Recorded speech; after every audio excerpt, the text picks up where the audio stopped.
And here we go. Layman Pascal, you are awesome. I really like speaking to you. And I think you are exactly right that the liminal web, which as a kind of blanket category to refer to all these online communities, need to think economics. These sort of questions of sustainability, I always appreciate how you're thinking these difficult subjects, but putting your finger on it very well. And I really enjoyed your recent Substack on the MetaModern Business Bureau, the MBB. I think you are actually, didn't you just get the LLC and you're like the official CEO? Congratulations, sir. So, it all works out. Yeah, it Bam, you've was done it. hard work, but we got there in the end. Yeah, I pulled it out. It's all done. So well done. I love that. The MetaModern Business Bureau. That's magnificent. So if I were to ask you about that article and some of your thinking and so on and so forth, what would you say, Layman Pascal, on this fine, beautiful day? And it's wonderful to speak with you.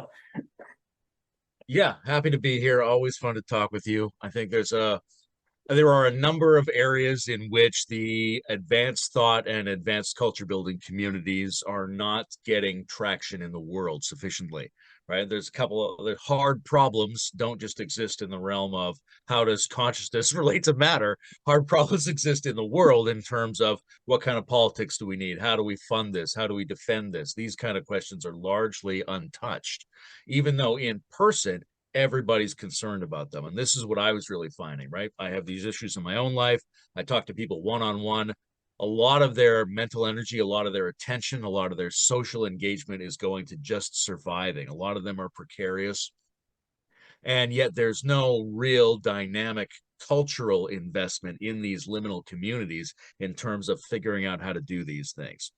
First of all, there's no large scale mapping of how we are actually moving finance flows around at the moment. I try to do a bit of that in the article. What are the basic archetypes we're using? There's no events that we're pulling together because we're an event-based community. We're doing lots of events, but we're not doing events based on money, economics, and financing, which we all need.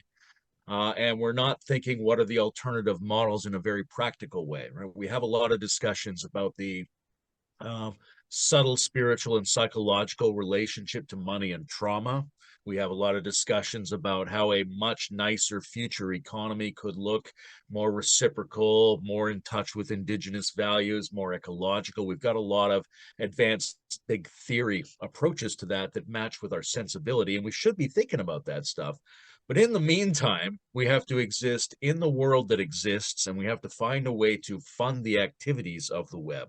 And there's only a certain number of options that we're using, and there's only a certain number of options that are available. So one of the things that I've been thinking a lot about is the idea of a metamodern business bureau, right? And that's not specific to some tight definition of metamodern. It's like an aesthetic mimetic kind of phrasing. But the idea is we need a cabal of people who are vibe based in terms of their ability to attune to the liminal networks, but efficiency based in terms of their understanding about how you spin up and generate companies, corporations, things like that. Because we have all these people all over in these real world situations who are willing to do work to support their capacity to engage in their free time in activities that they think are important to the spiritual and cultural unfolding of the human species. These are very sophisticated people. They're multi-talented, multi-potentialites, some people say. They're all over the place. They're willing to work together. They're willing to put effort in. But what they need is physical and psychological financial stability. They need to work with people who they get along with and who provoke them creatively. And they need to not have all of their time or their cognition consumed by their work practices. And in order to do that, you have to be able to get in on economic projects that make sense and actually generate more money. So there has to be a very clear financial focus so that you can use the extra to pay for and stabilize the people who are doing it and to begin to provide the outputs of the liminal web more or less for free. Because right now we're using a model that could be called postmodern capitalism, where a lot of the people who are surviving, and I'm included in this, we're selling the ideas, we're selling the developmental practices, we're selling the value, and we're selling the community back to itself. It's feasible in the short term, but it's not optimal. What we would really like to be doing is providing as much of this for free so that it can access not only the community, but the larger realm. And this is what I see some of the better monastic options having done, right? If you're making beer, you're making cheese, you're making honey, you're selling it to the villagers. That's a very robust industry. It's good in bad times. It's good in good times. You can eat those things when they're not selling, but essentially you're doing something in connection to the rest of the society that's generating a resource that allows you to support the people who are doing the good work and provide the outputs more or less for free to the rest of society, which is a real issue when it comes to scaling up. If you have to already understand it, already want it, and buy in financially to get access to it, then the scale up potentials are significantly limited. So that's a whole range of topics, but I think it's a really essential area to be inspecting. I think it's magnificent. I really like what you were saying about the hard problem of consciousness, but we kind of ignored the hard problem of economics. Isn't that funny? And on the flip side, what kind of happened is one of the ways it seems like the system, if we use these broad terms, solved the problem of economics was doing so in a manner that did not treat the whole human being. So then we just denied the existence of consciousness. So it's like, well, no, we can't actually deny the existence of consciousness. But then if you focus on that problem and kind of bring it back to the forefront, you have to do the economic system differently, because one of the reasons it formulated was precisely by, the reductionism of kind of ignoring that. So now the question is what, if we use the Hegelian term, what's the negation sublation of those two hard problems together? That has not been thought, and that's quite tricky. And I appreciate the kind of focus on it. Another thing I'll say, I think also what can occur, unfortunately, is sometimes in these intellectual spaces or liminal web, there is a trauma from money. And so you don't want to talk about money. Like there's a kind of like dirtying, or if the moment you mention like, well, what would be a new pricing mechanism like Anthony does on Intrinsic Research Co., Anthony Morley, who's also a tremendous Leibniz scholar. Everything I know about Leibniz, I owe to that man. There's this question of what would a pricing mechanism look like with digital assets? Like, we don't really know how to price, a YouTube conversation between people on the liminal web. What would the value of that be? The moment you even say that, a lot of people might have a reaction where you say, well, that dirties it. That destroys the sanctity of it. That's not the right, now it's explorative and there's going to be exclusion. And there's already a problem with the very existence of price, because price almost has to be exclusionary. If it costs $20, then you have to have $20 to get it, right? And so there are all of these problems with economics as we know it, of which, one, people are traumatized by it because they feel rejected for it. They don't get paid for the work. And two, to think it feels like it could dirty it. And so there has to be an understanding that talking about these matters is not necessarily dirtying it. Now, if we go through the history of religion, you could almost say that one of the things that gets so many religions is trouble is when they move to the organizational, structural sustainability questions, right? Ivan Illich, we just did on Ivan Illich with Parallax, on this notion of when Christianity moved into becoming an institution versus the training to be ready for the man on the side of the road. When it moved from being something you gathered out every Sunday and figured out how to sustain as a community, then it fell into trouble, versus what are the practical practices, the daily activities, so that you as a subject are ready for the man on the side of the road. Well, that's a different kind of vision. But you see, the guy who's able to train people to be ready for the guy on the side of the road, he has to eat, he has to have food. And so how is he making money? Unless he's going to be like traditionally a way religions did this. It's like, well, just don't have a family and live in a cardboard box. And that seems to be a model that has it. But there's, of course, something exclusionary to that. And then critically, thinking tends to reflect socioeconomic familiar conditions. And if you only have one kind of teacher, say the teacher who maybe is not married, doesn't have children, or is living more in a lower place, then the kind of thinking will probably reflect that, as opposed to thinking that's all types of circumstances, right? The family man, the community man, all of the college professor, the blue collar guy, like the more diverse socioeconomic backgrounds you can have included in the conversation, the higher the quality of thought you'll probably have. But that then does require the economic questions, so that all of those different backgrounds can be possible. Otherwise, what ends up happening is there's a kind of irony, I guess, is where often you say, well, we don't want to get into economic questions because we don't want to exclude certain people from the conversation. Well, actually, you actually do exclude people, though, if you don't take that on. It's not an either or. If you're trying to avoid exclusion because you don't want to have price, well, then the very lack of sustainability will exclude people who need that sustainability to be part of the conversation. So I think the first thing we have to do is realize this is not a conversation between exclusion and inclusion.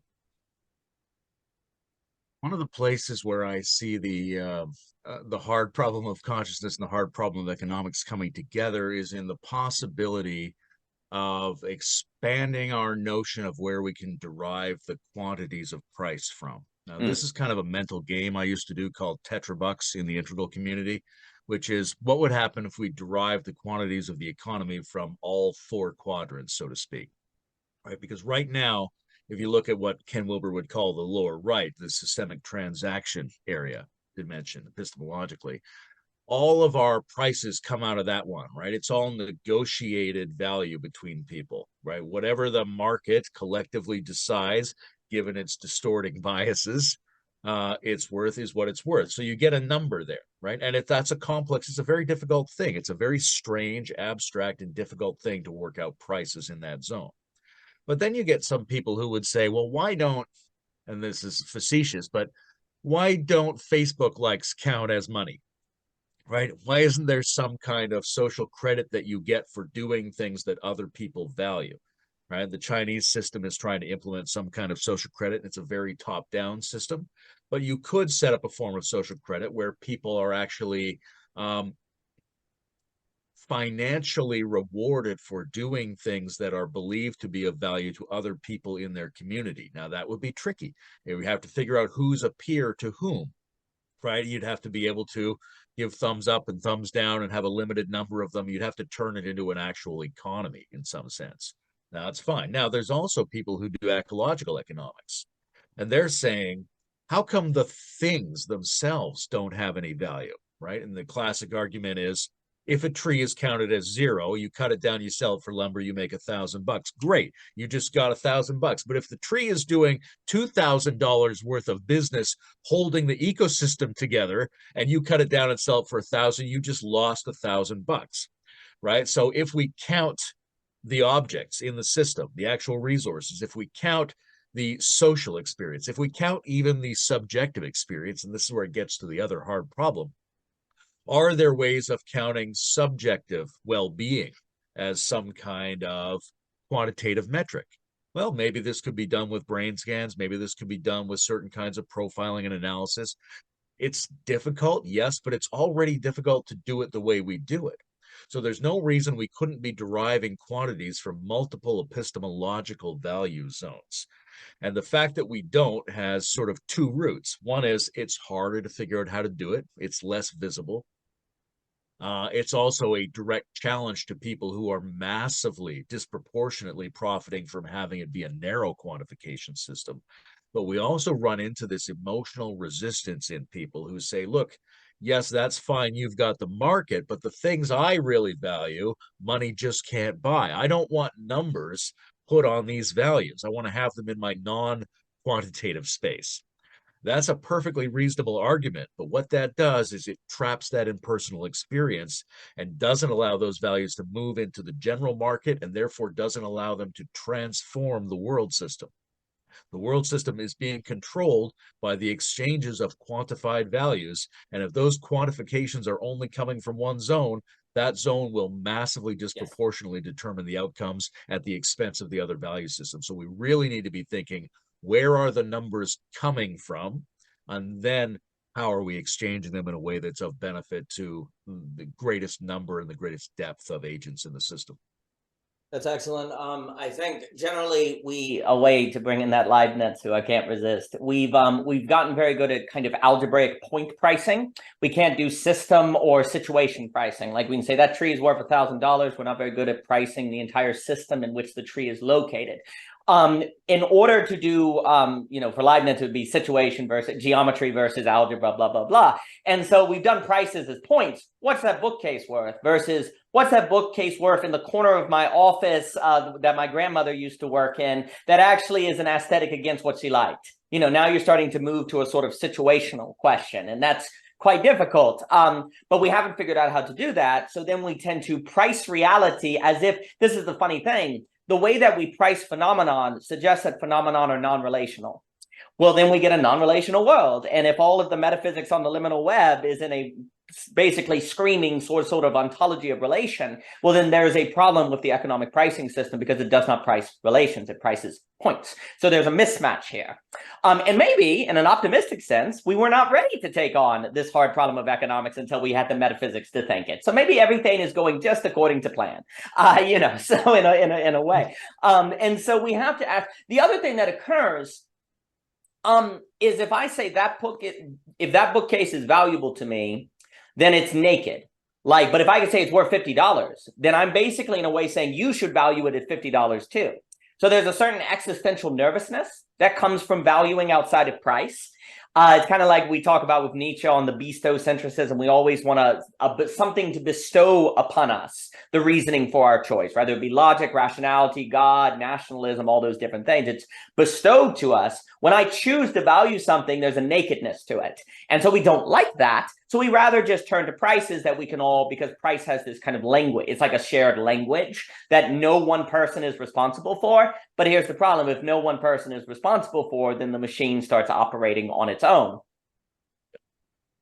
One of the things I think we miss is how long it took to get us into this position and how much haphazardness and poetry and uncertainty was involved in working out the things that we're good at quantifying now. And I think that's true in physics as well as it is in economics. These are two areas where we feel like we've locked down quantities pretty well.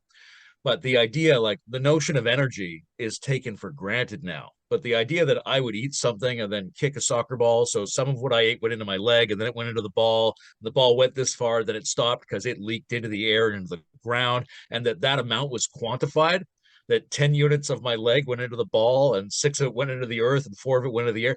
That's a really weird, strange thing, right?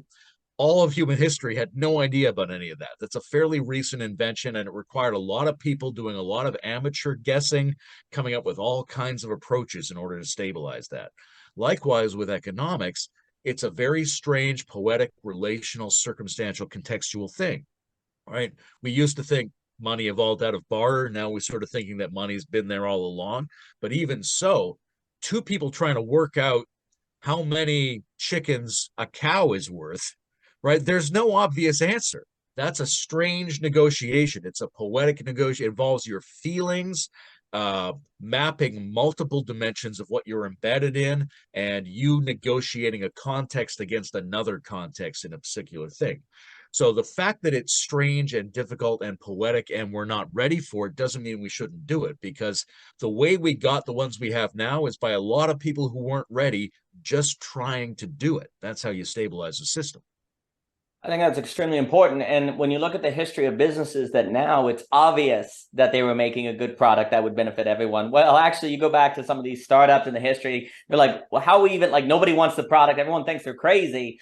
There's always the curse of success that makes it, success seems inevitable once it occurs. And so when you're in the midst of the process of figuring something out, you can feel like, oh, there's something wrong with us, but everyone else knew what they were doing. That's the illusion of them then figuring it out. And you don't see all the, Nassim Taleb talks about the survivor bias, where you don't see all the ones that didn't survive. You don't see how this uncertainty, this ambiguity that you have to work out is everywhere. And so that's another important step. One, to realize this is not a choice between exclusion and inclusion, because there's always some kind of exclusion, rather in terms of sustainability or keeping out price. Honestly, the ability to have inclusion sustainably is the kind of golden grail that has not been figured out at scale, at least, except in very decentralized small networks. You can talk about bartering and different things, but a notion of a kind of multi-network, long internet, et cetera, so forth, sustainable inclusion seems to be the issue. But we're not even going to think that if we have a knee-jerk reaction against any talk of economics. We can't move to that sublation of inclusion, exclusion, inclusive, non-exclusive inclusion, if you will. So this is kind of what we're trying to talk about.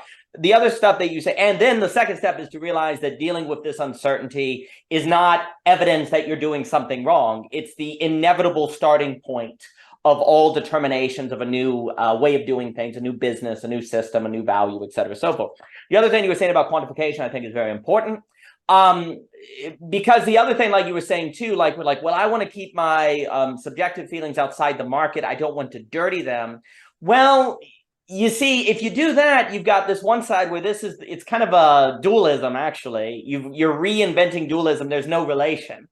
And we can't have a metaphysics where we're talking all day long about the, ontology of relations and the primacy of difference and thinking things together if we're going to say price over here, personal over there. Well, you're basically creating a dualism. You may say, well, it's not a dualism because I have to go to work. Well, true, but actually in your mind, it is a dualism. It's functionally a dualism, even if in your daily life you're mixed in both. So we have to think them together. What we haven't had too is a kind of open quantification, which is where I quantify it, but it's incomplete. It's like your 99% versus, the meta-adjacency, the metaphysics of adjacency. It's almost like we're talking about the economics of adjacency or the quantification of adjacency, where you say quantification can only ever be 99%. It can never be the 100%. Well, once you get that, well, then even if we quantify the subjective experience, there's still something that's in excess, that's not fully captured. The difference between 100% and 99% is life and death, right? And so we've had an economic model that has presented pricing and science, et cetera, that has presented quantification as 100%.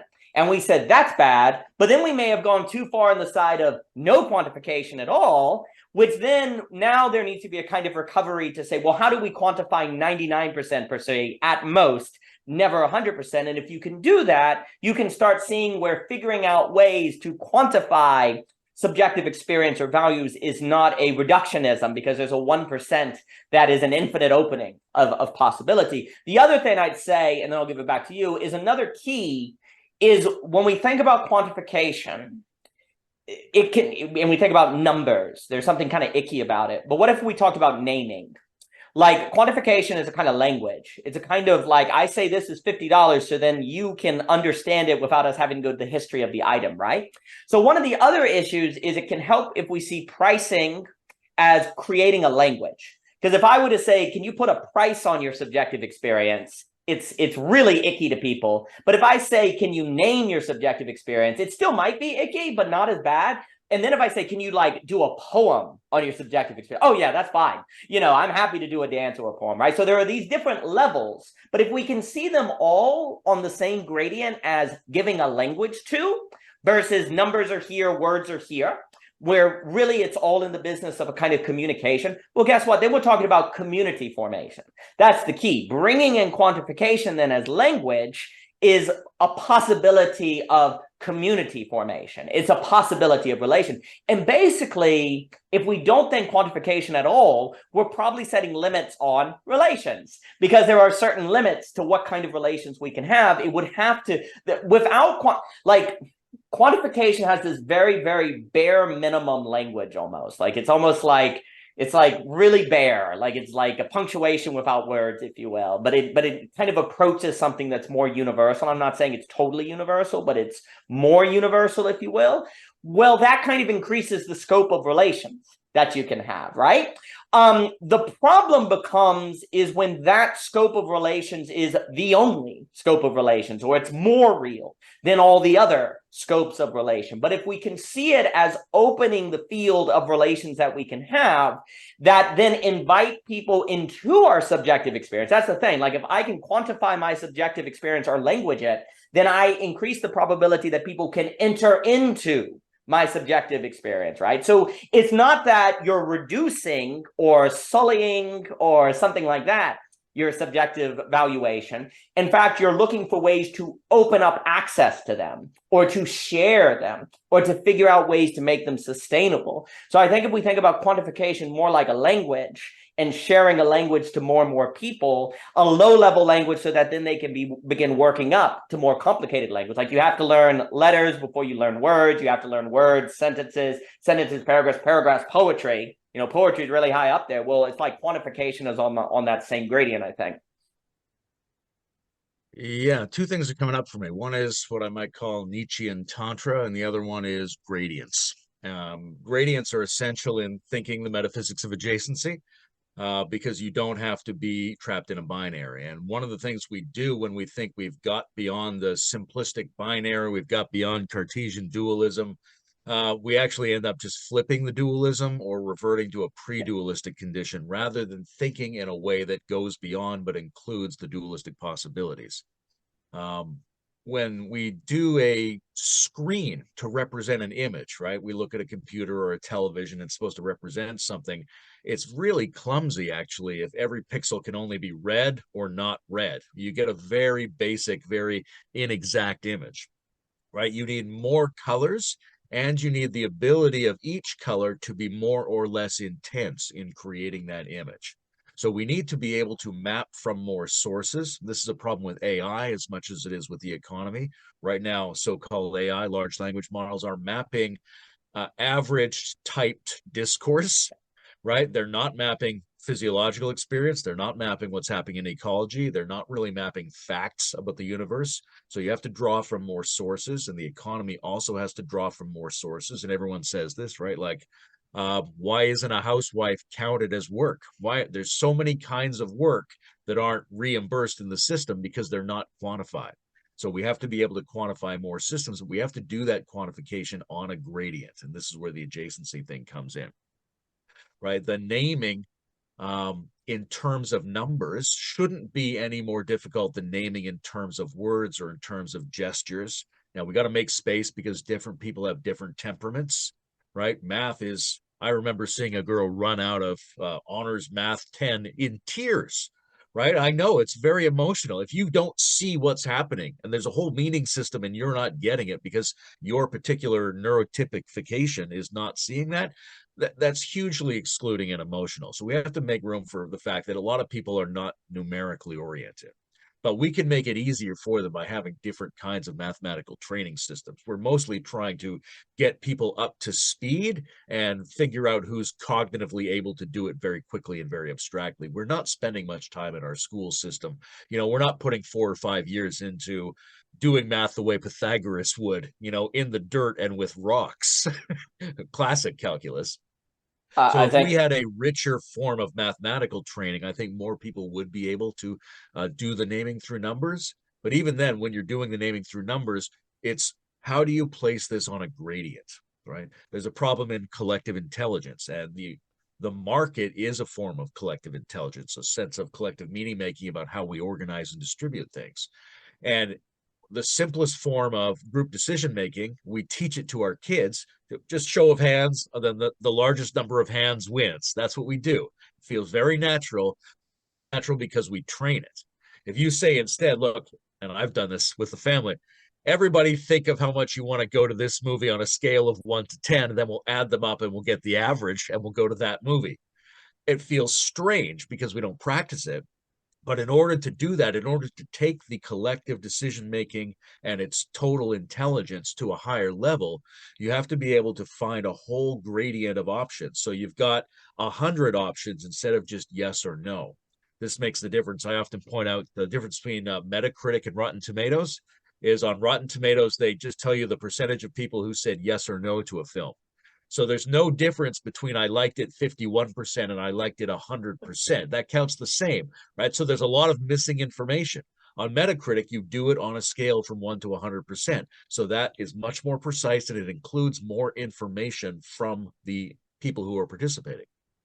So I think there's an essential, we have to be able to think, like you're saying, math and quantification as a form of naming. We have to take into effect that not everybody's going to be comfortable with that in the same degree, but we can modify that with education. But once we've done that, we still have this problem of learning to communicate with each other on a gradient. Like, how much is it worth? How much do I like this thing? 7.3, right? Sounds dumb. It sounds somewhat arbitrary, but you have to begin by taking the risk of doing something semi-arbitrary with your feelings in order to get better at this skill.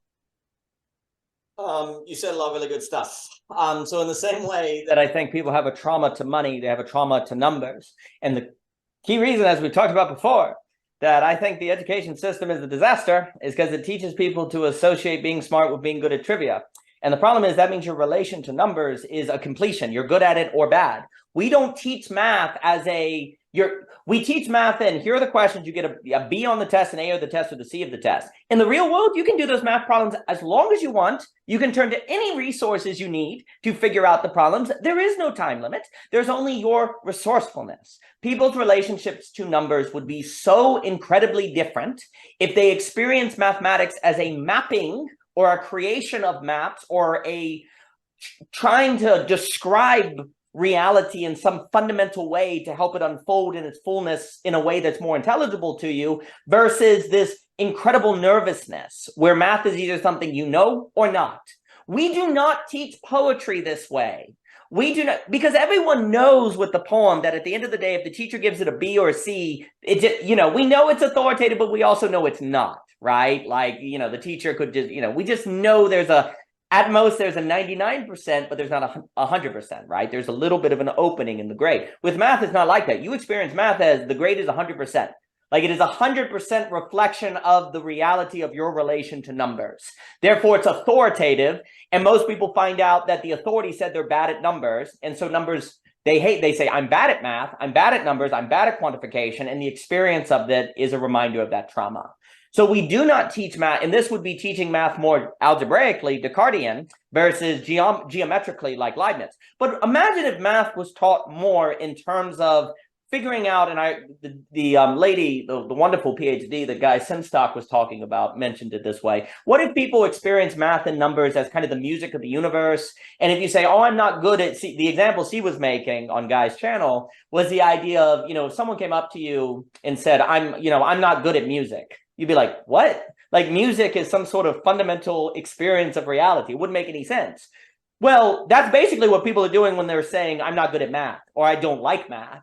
The real experience of math has something to do with the kind of geometrical unfolding of reality according to a certain music. Well, that's much more fascinating, but we cannot experience numbers that way if we experience them in terms of the test that you're good at or bad, that makes us then sad, and then we don't want anything to do about it. So then we are emotionally conditioned when we start talking about pricing the liminal web or open quantification to have a knee-jerk reaction against that because there's a trauma we're speaking on based on the horrific trivia school model that has contributed to us associating learning with something for a test versus learning as a lifelong participation in reality so that you can understand all of the contours of it so you can condition yourself to better experience it.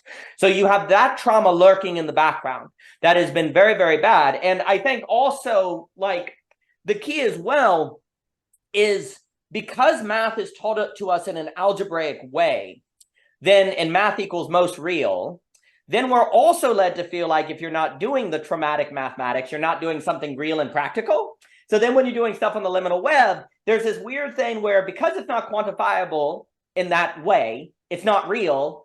Oh, but it needs to be quantifiable. Oh, but that would make it like reductionist. And so we can't think because we're operating from all of these problematic histories and backgrounds that makes us to where we cannot see the problem. But if we first understand that quantification is actually an ability to better position yourself according to a map in the territory for the fullness of reality, the better. The other key point is the problem is we think about pricing as the price, not a moving price. Because this is, I think, part of the issue. It's like when I ask, what is the value of the liminal web? And I say, $10 million.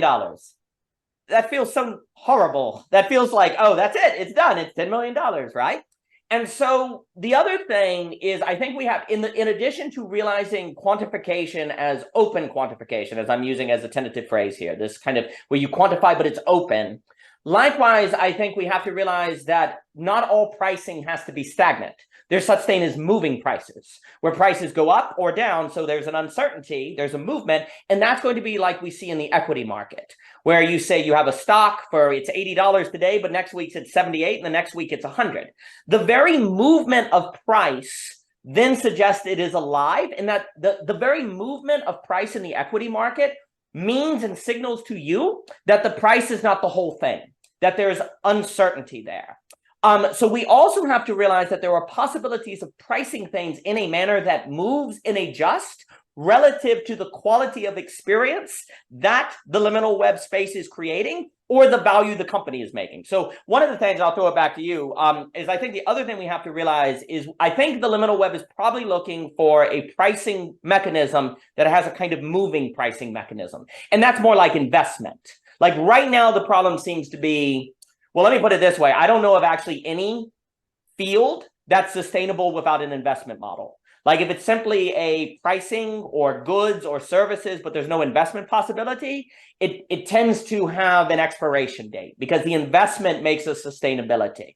But then again, we have to think of investment beyond, Wall Street 2008. That's another problem. We have a trauma from the idea of investment because we think of it as hedge funds, 2008, housing bubble, things blowing up. And so that also kind of may give us a knee-jerk reaction. But if we think instead of investment as a relation to money that makes possible a moving price, therefore a price that does not fully try to capture the value of the thing. But the funny thing in the equity market is the price is always trying to locate the value. There's an inherent humility to the price. It's always like, we don't actually know what the value is. We're trying to find it. And we have to, and we need a collective intelligence to approach it. It's inherently communal, right? Now we can say a whole lot about shadow trading, the flash trading, all these kind of inefficiencies there. So I'm not trying to defend necessarily the current form of bankocracy financialism, if you will. But what you see at least is the possibility of a moving price that requires a collective intelligence that then has an openness to a quantification that is always acknowledging that that the map isn't the territory. You can have a price that always is aware the map isn't the territory. And that would seem to be what you need to bring in a liminal web, because that also makes space for growth. That also makes space for critique, though. Like if the price is going down, you're like, maybe we need to do something different. Maybe we're becoming a little set in our ways. Maybe we're too egotistical. Maybe we're too set. Like you start innovating, but you're in it. But the key is you start innovating in response not to a dictator telling you to innovate, but because of a collective assessment that is given to you by the price. Now that assumes that the price is not manipulated by computers or giant hedge funds or whatever. So there's problems on the market now, but generally speaking, there could be an information system that you can adjust to without totalitarianism, et cetera, so forth. Yeah, for a group of people, for networks of people who are putatively transrational and transdual, we should be operating outside of the dichotomy between relative and absolute, right? Mm-hmm. And one of the ways to operate outside that is this adjacency model, which is an approximation model, right? Somewhere you're getting closer to something, and the getting closer is real. It's not totally arbitrary, but you're never 100% there. And what kinds of things are we trying to approximate becomes the important question. Some people make this joke that the stock market is a graph of rich people's feelings. And there's something about that, right? You get a bunch of people together and you say, look, let's figure out what we all think about this. And that will be the number. The question is, who's not in that conversation, right? All these other voices are not being added in. So that can be an accurate assessment of what they all feel. And yet it can be out of step with reality and what the rest of the system needs. The notion of continual flux is something that's, I think, ostensibly nominally supported in liminal communities, but it's difficult in practice. We all understand it's difficult, and we're all good at it in some areas and not with others, right? There's a lot of people who they look at the fluctuating investment and equity markets and they go, God, I don't want that. I want stable prices, even though the price of cheese in my grocery store continues to change all the time. I don't want to deal with that. I want that to feel stable. But then when I go into my garden, I understand every day the tomatoes look different. So there's areas in which we understand that constant flux and change. And we have to be able to appreciate that that's all over and be open to it emotionally, being all over at the same time, allowing for people to have different specializations. And that's one of the things that I think a MetaModern Business Bureau has to do, is it has to be able to make this all empowering, even to people who are not the kind of people who want to pay much attention to finances and economics. And when you were mentioning education, one of the things I thought about was power, right? Because the way we do education is essentially to train people up to be of service to a power structure, right? You're going to become the king's accountant. You're going to fit into the dominant capitalist ideology of the moment, right? So we need you to not only be really good at certain kinds of calculations, we need you to believe those are absolute calculations because you have to be a reliable piece of a bigger machine. So there's a power service in the way we do the education. What's an alternative to that? How can we do a different kind of power structure? One of the things in the proposal about the MetaModern Business Bureau is if you could get a bunch of people, a certain number, who understand how to spin up new businesses and new corporations, up to and including the point at which they attract outside investment, those multitude of businesses which are supporting people in the web, giving them extra free time, putting them with the people they want to be with, and generating surplus amounts of money to serve the rest of the web. If you had enough of those, they immediately become an armada of political influence. They begin to exert power because we're in a system right now where it's pretty clear to everybody individuals don't have much of a voice. Whole groups don't have much of a voice, but systems to make money have enormous voice, right? The Sony Corporation can come to the Canadian government and make a request. The Canadian government will take that seriously because they're doing a lot of business. So if we had 50 or 100 or 500 liminal businesses, that's suddenly a lot of pressure you can exert. You can go to your governor and say, look, all these allied businesses think you should make this change. So if you were to approach this in a way where we could generate functional, distributed, liminal financing to the point where we can collectively go into negotiation with existing political powers, then suddenly there's a potency outreach from this community that can begin to have actual effects in the world. Right? If you withdraw, if you try to pull back and go, all we're going to do is start a trade-based commune in which we increase our personal depth and extraordinary experiences, that's a useful thing, but that has negligible impact on the general system. And if you're actually worried about other people, if you actually are concerned about the meta crisis, then you want what you're doing to repattern the global system and not just make small pockets of alternative living available. I think that was very well put. I think it's very difficult to have any sort of effect on the larger society unless you have the ability to negotiate, which requires collective, which requires some sort of, power, empowerment. But the question is the power reductionist? Does it favor one group of people over others? The other issue is like another topic that people in the liminal web don't want to touch, and understandably because of trauma, is power. But what does metamodern power look like, if you will? Because there's a difference between, say, solar power or, an alternative, we've talked about alternative energy. Well, what is alternative power? But that would get us into politics, and everyone is also traumatized by politics because we don't want to talk about that. And also politics, so there's a few things. This notion of approximation, that seems to be what's critical for this economic model, that it has a mechanism of approximation. And so you always have approximate quantification. That's what is a category. When we hear quantification as a people, we generally think of that as closing, shutting down.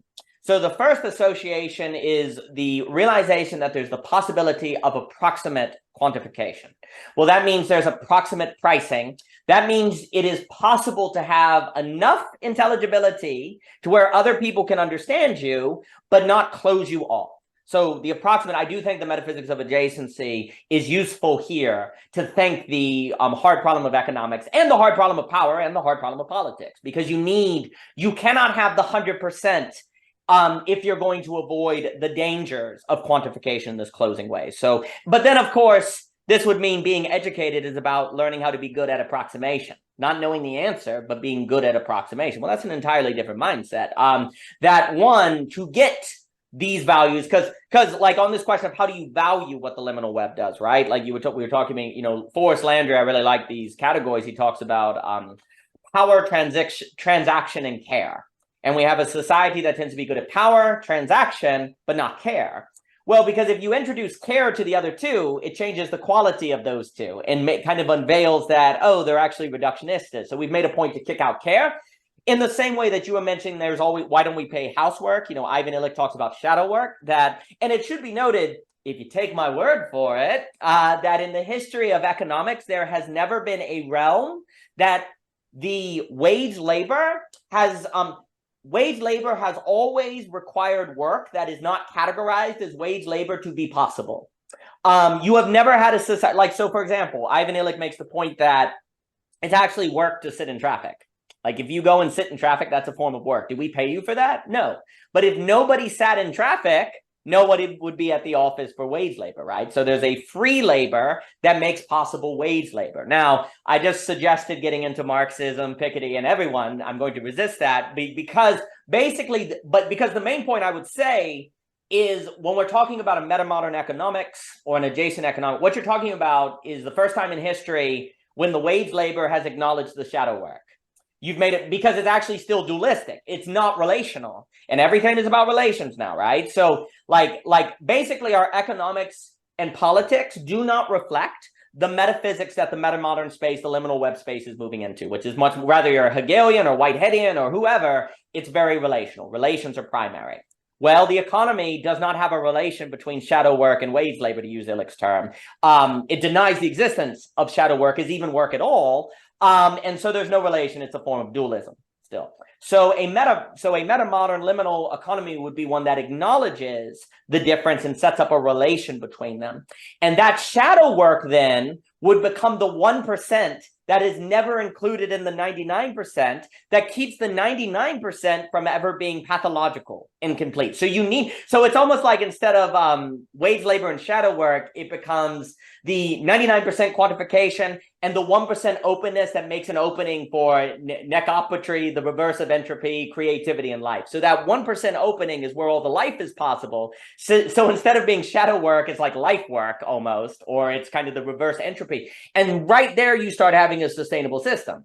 But that means somehow the wage labor, just to use that phrase, the wage labor has to sustain, though, the shadow work.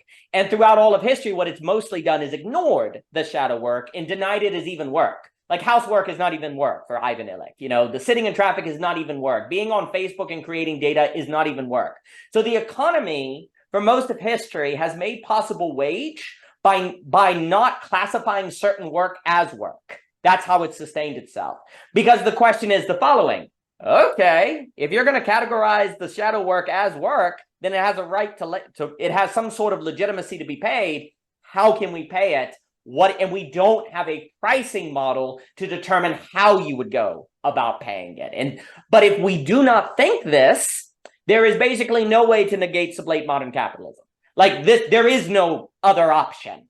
It has to be thought, because otherwise, and then I'll give it back to you, just you were talking about how what's happened at Wall Street is it's rich people voting on their feelings, right? Well, how do you deal with that? Like, you have to expand the base of people included in the voting mechanism, right? But the reason Wall Street has avoided that is by making, unless you have a computer that can trade really fast, you have a team of researchers that can look up things, and then you also have influence on the board. You basically can't participate, except in terms of what most people do is index funds, right? Or Roth IRAs. You say, well, I can't individually stock trade. I'll just get an index fund, is what most people do in the retirement and different things, right? Well, that means that automatically puts a cap on how much the average person can benefit from the stock. You could never, ever possibly benefit as much as the super rich banker. At most, you may be able to make, say, I think the average is a 3% return every single year, compounding for 20 or something like that. Okay, well, that's arguably better than nothing. But you see, the problem is, if you accept that and never say, well, wait a minute, is there a better system? Then you're going to be allowing that separation between the banker and the average in terms of the market, and never opens up. Well, in the similar way, if you never figure out a way to open up the market system to include shadow work, then you can never include a different quality of work. Likewise, if you can't open up Wall Street to include everyone in individual stock picking as opposed to just index investment, then you can never get a Wall Street that better reflects, the whole of human life.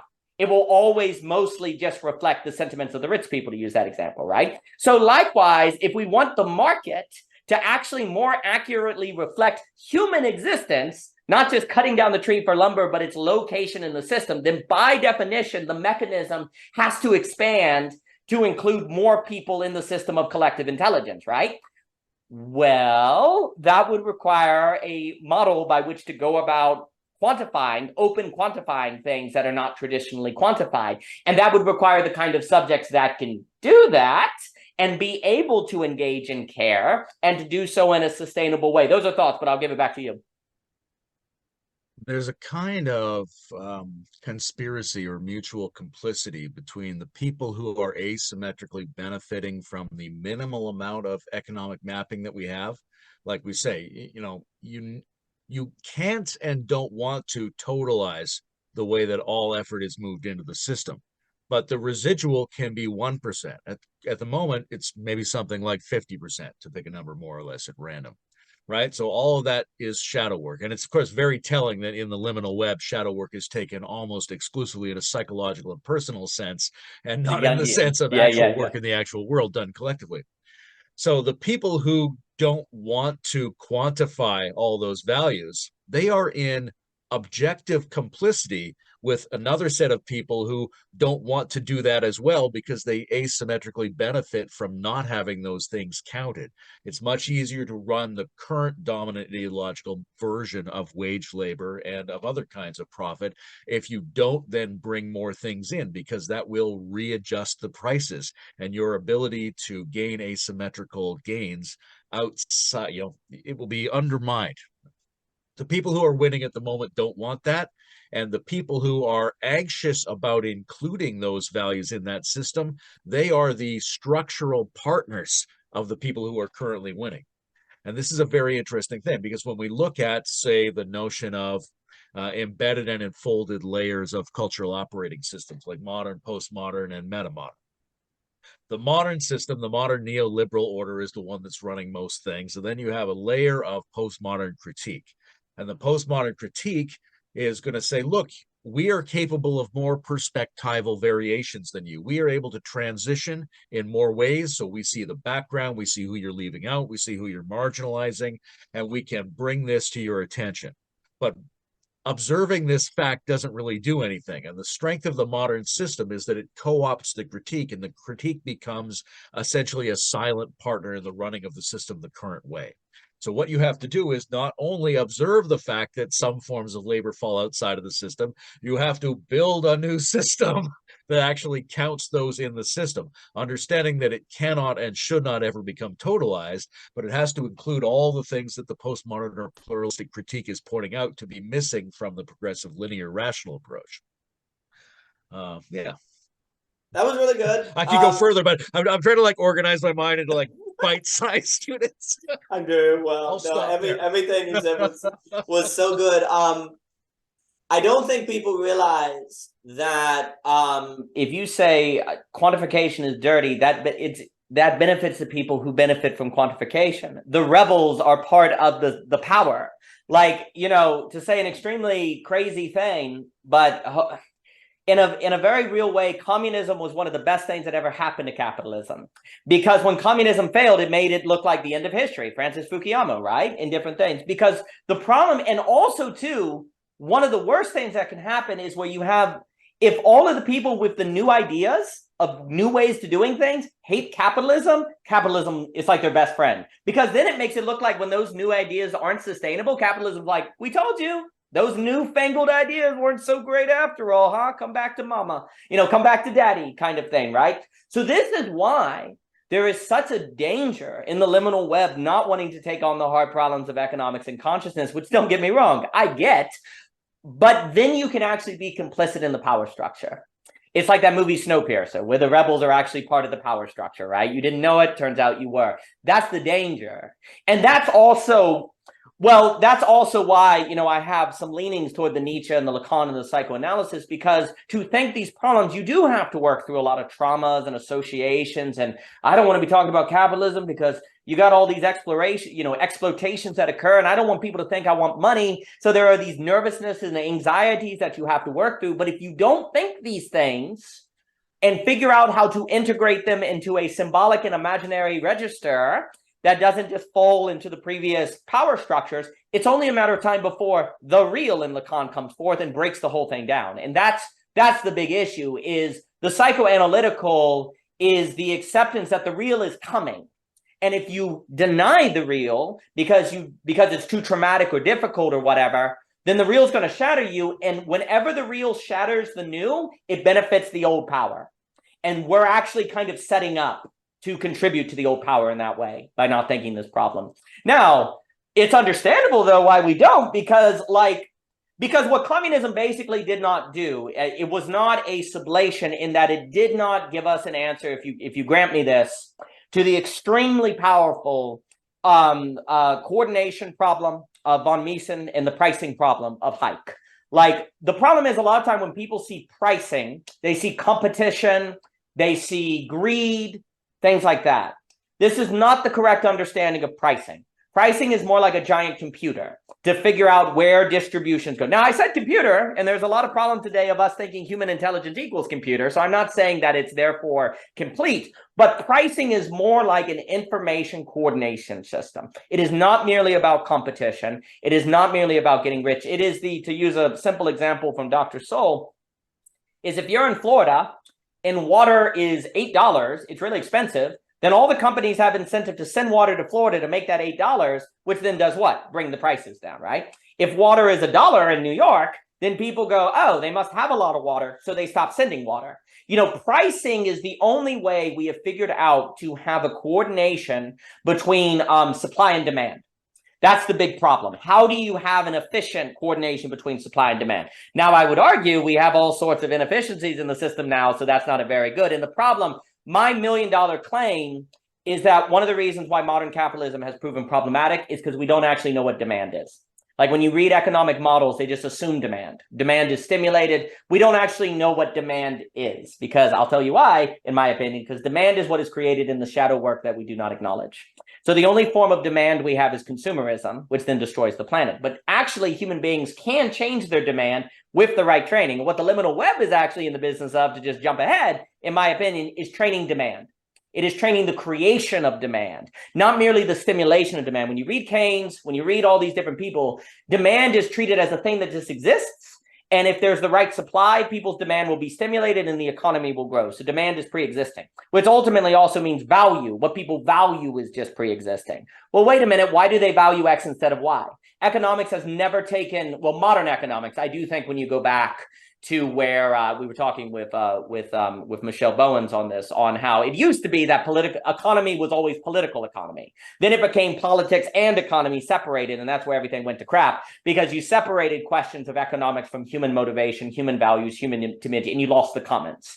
And that's really a development with the 19th century, and more can be said, but we've gotten in huge trouble with that. Politics and economy have now become politics and economy, not political economy. So that's a massive problem, because politics is the space where you debate values and what you want and what your demands are. Well, when you lose the political, then you're not able to discuss and debate demands and values. So then what do you demand?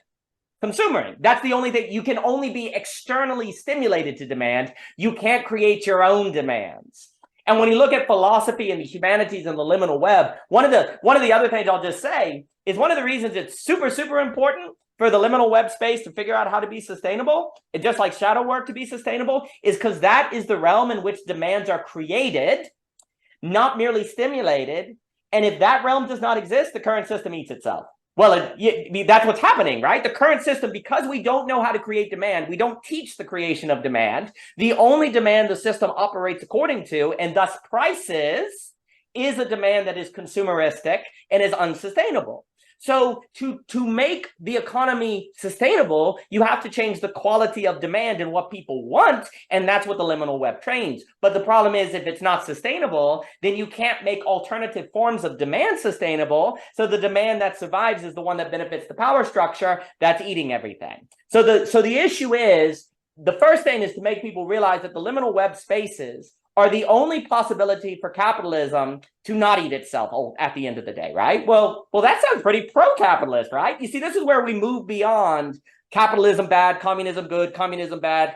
We're looking for a threshold. We're looking for communism never negated sublated capitalism. It became an alternative to capitalism that was not sustainable. And so when it failed, capitalism got stronger according to a form of demand that couldn't create its own demand. Therefore, it started eating itself and destroying resources and so on and so forth. So what you need to do is create an alternative that has a relation, and this is where the new demand comes from, that changes the quality of the system, that then makes the place that creates demand sustainable, back and forth, back and forth. Markets are only sustainable with spaces outside of markets, and funny enough, markets are wealthier in a sustainable and actually richer way when they have spaces outside of market. That's the great irony. That's why when you don't have political economy, both politics and economy are worse off, because they require a relation between the two, because relations are fundamental ontology, just like we learned, that makes possible the movement of the adjacency. And that's when you can have the growth, the flexibility to deal with new problems, and the creation of new wealth. And so we have to create a way to make spaces of creating new kinds of demand sustainable. If we do not do that, there's only one kind of demand the system can stimulate, and that's the consumeristic, nihilistic even, form of socioeconomics and political economy that we're seeing now. This question of demand is fascinating. I'm thinking of people who make very interesting cases for outsider political candidates, right? When Bernie Sanders was running, sometimes you hear people say, this is the only way. What he calls democratic socialism is the way you rescue capitalism. I think also Joe Rogan said RFK Jr. is the only way to save the American empire. So you make these arguments for outsider candidates because that's what is going to make the system function, because the system will degenerate under its own parameters. Yeah. But there's it's not just that there's a single type of demand, there's an enforcement of a single type of demand, right? We are training the production of demand, which is to say we train a league of sorcerers. We have a black magic culture, which is to say a marketing culture, right? That we're going to benefit ourselves by controlling reality, by controlling what people believe about reality. That's the marketing industry. We're going to generate demand. But the generated demand has a different quality than actual demands that emerge from the grassroots, from the multitude of human needs. And then when messages come up from that grassroots level, they're actively argued against, right? You get both major parties telling you that if you vote for a third-party candidate, you're essentially throwing your vote away and dooming democracy, right? So we don't want to hear about that. The structure of our system is such that any demand outside of the official demand processing system is treated as an existential danger to our way of life. So we have these real demand policing mechanisms. And what you need in order to counteract that, and I think we're both arguing this, is that the liminal web, the future of the liminal web, holds open the possibility of having a distributed network of sense makers around the production of demand, who can say, this is the spectrum of demands that people are producing. These are the different zones ontologically and epistemologically in which those values are coming forward. Here's where you could look. These are the methods you could apply that might verify whether this is real demand, organic complex demand. And if you're looking at this demand, you might need to couple it with this demand. There might be complementary value systems that need to work together. And if you're supporting this one, you actually need these to come in or it's going to collapse.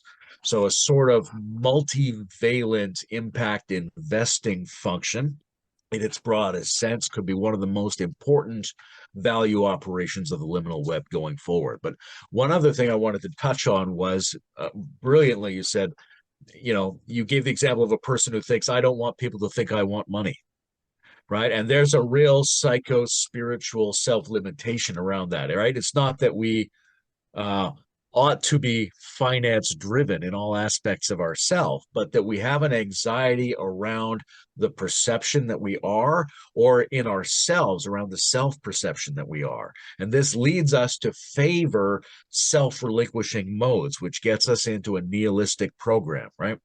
It's the same as saying, there's only so much naturalness in the world. So what we have to do is consume less, use less, have fewer people, have less energy, have fewer tools, right? Now, that's a completely understandable moral and emotional argument, but what it leaves out is the possibility that we might be able to generate more and new naturalness. Yeah. We could scale this up. Yeah. If you take, I'm in a lot of discussions where people take the chakra model of the energetic organism, the human being, very seriously. So we could just use that as an offhand way of thinking about multiple value systems and multiple capacities, right? So that I want my heart to expand. I want to feel more love. I want to feel more trust, right? I want to be able to enjoy myself. I want sexuality to be better. I want to see more and see further. I want to open to the existential truths. I also want to have more impact, be more important, make more money, be more determining about the organization of resources. And I think, and to me, this gets to the Nietzschean argument that under nihilistic cultural conditions, we're taught that in order to get better things, we have to sabotage the functions in ourselves that produce value, meaning, and empowerment. What you really need to do is to spread yourself across multiple values so that they hold each other in check. And that's what creates higher integrity, more reliable values, right? It's not a choice of, should we want money or not want money? It's that if you want money more and you also want love more and you also want peace more and you also want health more and you also want the transcendent more, they exert a mutual constraint that ends up with a higher grade meta variable that you can move forward on. And you can't really get that if individually and collectively we slip into this quasi-nihilistic pattern of relinquishment of desire, relinquishment of the impulse to grow, relinquishment of the impulse for us to repattern the world more, right? That is playing right into the hands of the current dominant power structures, and it always does, which is one of the reasons they encourage religious, spiritual, and developmental ideologies that lean in that direction. About that. No, you're 100%. Yeah, and the other thing is, yes, I'll just say because this is exactly right. So there's a few things. Like I always think, like if you're saying money is bad, you're thinking too much about money.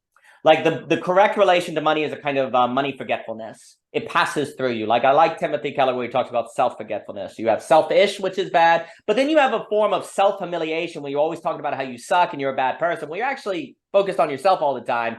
The correct form is a kind of self-forgetfulness where you just use it like your thumb. Like if you spend all day saying, man, my thumb's amazing, you'd be kind of weird. But likewise, if you cut your thumb off, that would not be good either. So the thumb is something you just use. And the name of the game is what kind of lifestyle, what kind of practices, what kind of systems, et cetera, so forth is going to make you more self-forgetful than less. Because there's actually something funny enough about self-forgetful that kind of approaches a flow state, more holistic, you're more attuned. There's something about self-forgetfulness that seems to be approximating what is optimal for the human being. Well, likewise, you need to be money forgetful. If you're so bent on making sure you don't have money, you're thinking, well, actually money wins. That's a funny thing. And so you have to have a kind of, the same with status, the same with, authority, like all of these different things, like hierarchy forgetfulness, authority forgetfulness. Now, again, I'm not saying the key to forgetfulness and why it's not ignoring is because you have to have the right relation with hierarchy, authority, money, whatever the thing is, so that you can forget about it because it works like a dance, like a garden.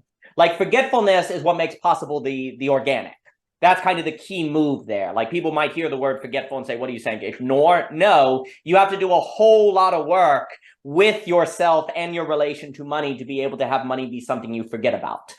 So that's kind of the key. And there's kind of like a structural forgetfulness, a business forgetfulness, a status forgetfulness. There's something. Now, this takes up a very large portion of belonging again too. So, but the forgetfulness kind of structure, I think, is important. And we need to be kind of money forgetful. So the things that has happened, like, when we critique capitalism, I think the big problem that has occurred is we box it all together and we say, okay, capitalism is bad. So we throw out the pricing mechanism, the coordination mechanism, because we want to get rid of rivalrous dynamics and we want to get rid of greed. Well, the problem is you threw out the coordination mechanism there. You should have kept that one because that is what we cannot get rid of. But you see, the problem is we can't keep it. It's hard for people to keep it because of the trauma they have with math, numbers, and quantification. But if you can erase all of that, like we've been talking about, then it would be possible to keep the coordination mechanisms without the pathological ways by which we create demand. Here's the key. The argument I am making is that what is essential to capitalism is mostly like the essential mechanisms that are arguably a very good thing for capitalism are pricing mechanisms and coordination mechanisms. The key that communism tried to do is replace those coordination with a central coordinating system, right? And that's just like, well, if we get rid of capitalism, we have to coordinate everything in a different way. Central planners don't work, and you see if they do work, it's going to be because of AI, like China is doing. Yeah. So is that the world you want? If you say, no, that's not the world I want, okay, well, then you have to somehow you got to keep the coordination system, right? But you go, but wait a minute, the problem with the coordination system is that it creates competition, it eats the environment, and so on. Not if you change the quality of demand. That's the key. The demand problem is how you can have a sublation of capitalism that keeps the coordination mechanisms without the pathologies. And that's why the liminal web and these kind of shadow workspaces are basically the only way to start approaching some sort of alternative to an AI China socioeconomic system.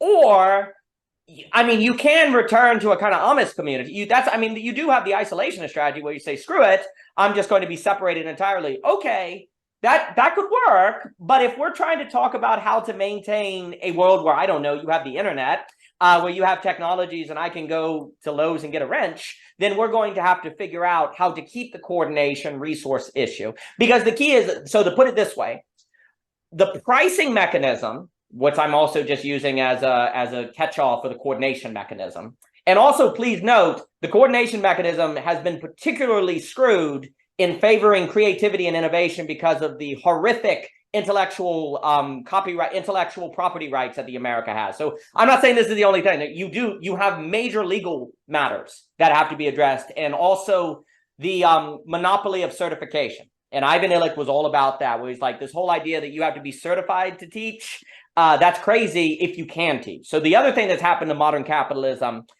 is that we've replaced the portfolio with the resume. Like, you're qualified if you have a resume, not if you have a portfolio of skills and abilities to actually do things. Like, if you're a mechanic who can actually fix the pipes, but you don't have certification in this system, you're second to the guy who can't fix the pipes, but does have certification. The certification system, so the main thing I would want to reform basically in the legal system is the certification and what I call the college monopoly on credentials, which has been a complete disaster. So you put those things together, which then here's the problem. That goes hand in hand with a capitalism that's competitive and power-based, because I have the certification, I'm powerful, and I'm at the top of capitalism, therefore capitalism becomes the current. You put those two things together and you get the modern system. You see what I'm saying? But the thing is, the pricing coordination mechanism is the only way in human history that we have figured out a sustainable, large-scale way to coordinate supply and demand. Okay, you get rid of that, you lose that. All right, well, let's not get rid of that. So, well, where do we adjust? Well, we could reduce supply. You could put quotas on the amount of stuff people could buy. Well, that seems totalitarian and problematic, right?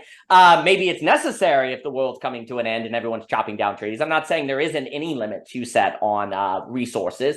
But what seems to really be the way you go without getting a populist uprising, because what ends up happening is when you put restraints on supply, governmentally, you tend to get political reactions. You tend to get social uprising, people get mad, and that doesn't seem to work so well, and it tends to have unintentional consequences. Well, that means there's only one other way to deal with it: changing how people demand.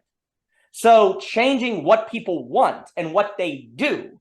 Like when they say, what's Friday? Well, I'm gonna go out and buy things on Friday because that's what I do on the weekend. Well, what if instead, no, I'm going to be part of a community and actually engage in liminal web activities, or I'm going to learn how to have a higher quality, more nutritious experiences, like you said, right? Well, that changes how people spend. That changes what people do. That probably changes their mental health, and you get a completely transformed quality of demand that constitutes the socioeconomic order, which is probably going to impact how they vote. It's probably going to impact how they politically think. It's probably going to impact how they think about political engagement. And basically, for me, and then I'll give it back to you, basically the problem of demand is the problem of politics as well. They're two sides of the same coin, because what are you doing in politics? Your negotiation demands. What do you demand? What do you want? What do we think the country should do?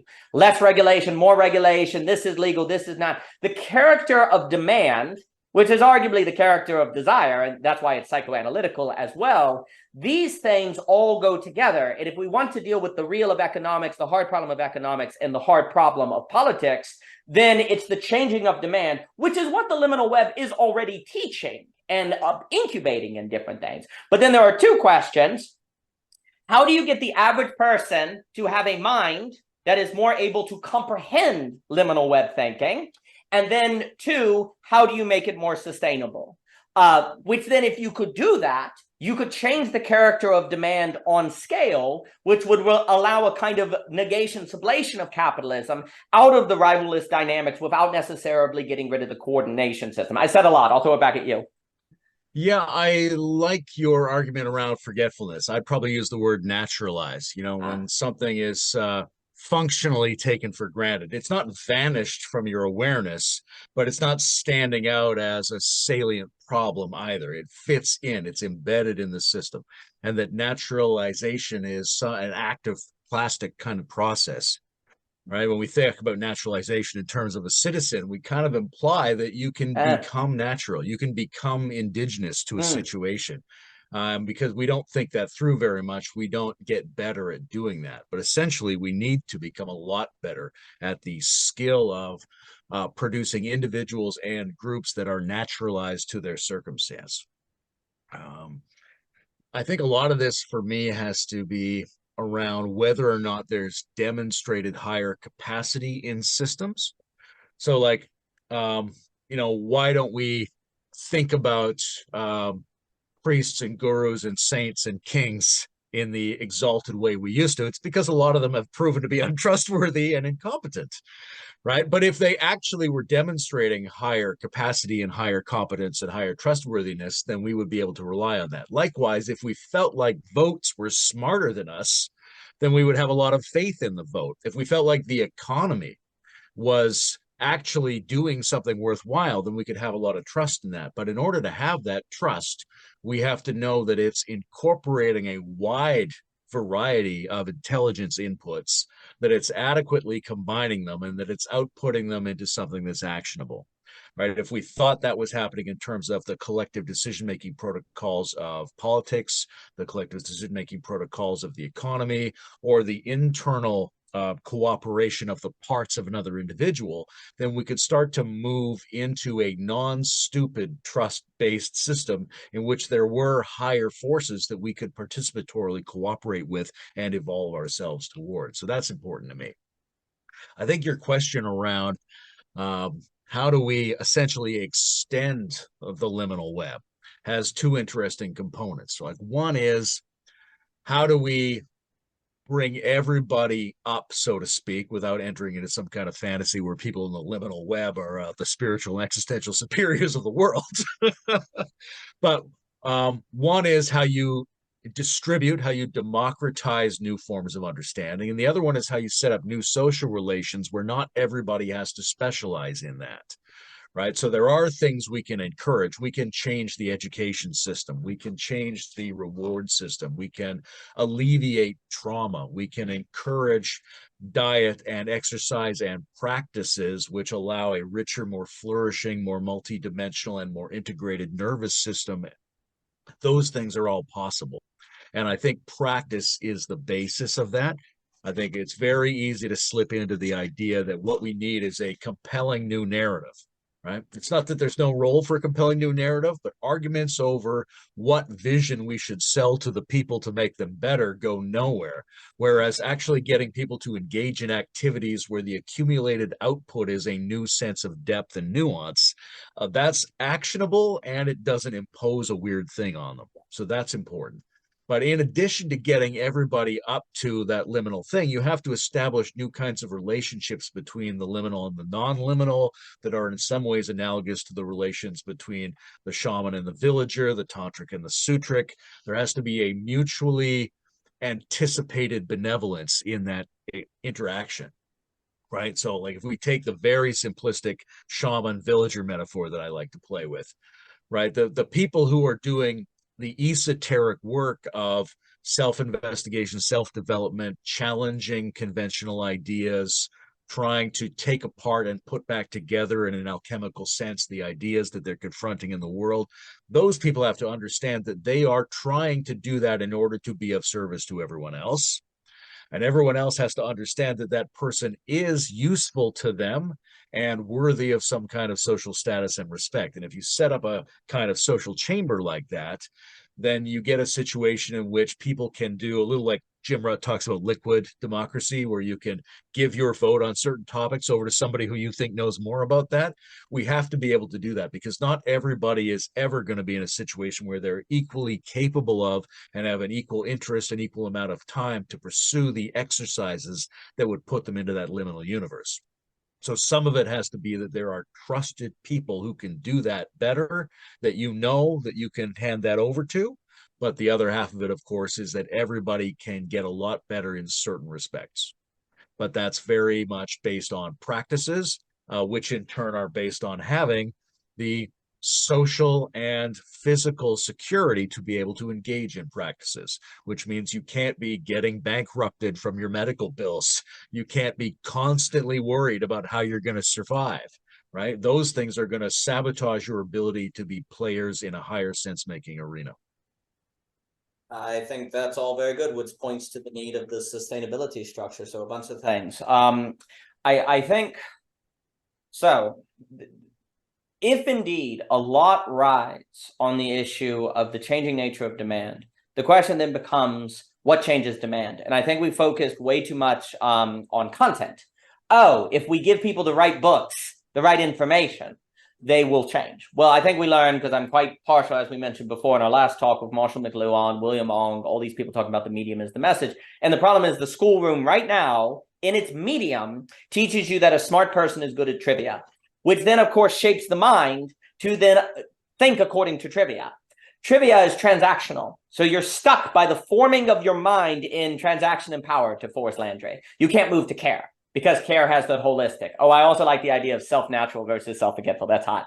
It's self-naturalization, national. That's lovely. And so right now you have a school. So first off, to just take, if in order to stop the pathologies that we're talking about in the world, the meta crisis, et cetera, so forth, it required a new entire economic system in terms of something to replace the pricing mechanism, we might be screwed. Fortunately, it doesn't seem like it does. It seems like what it is a change in the quality of demand.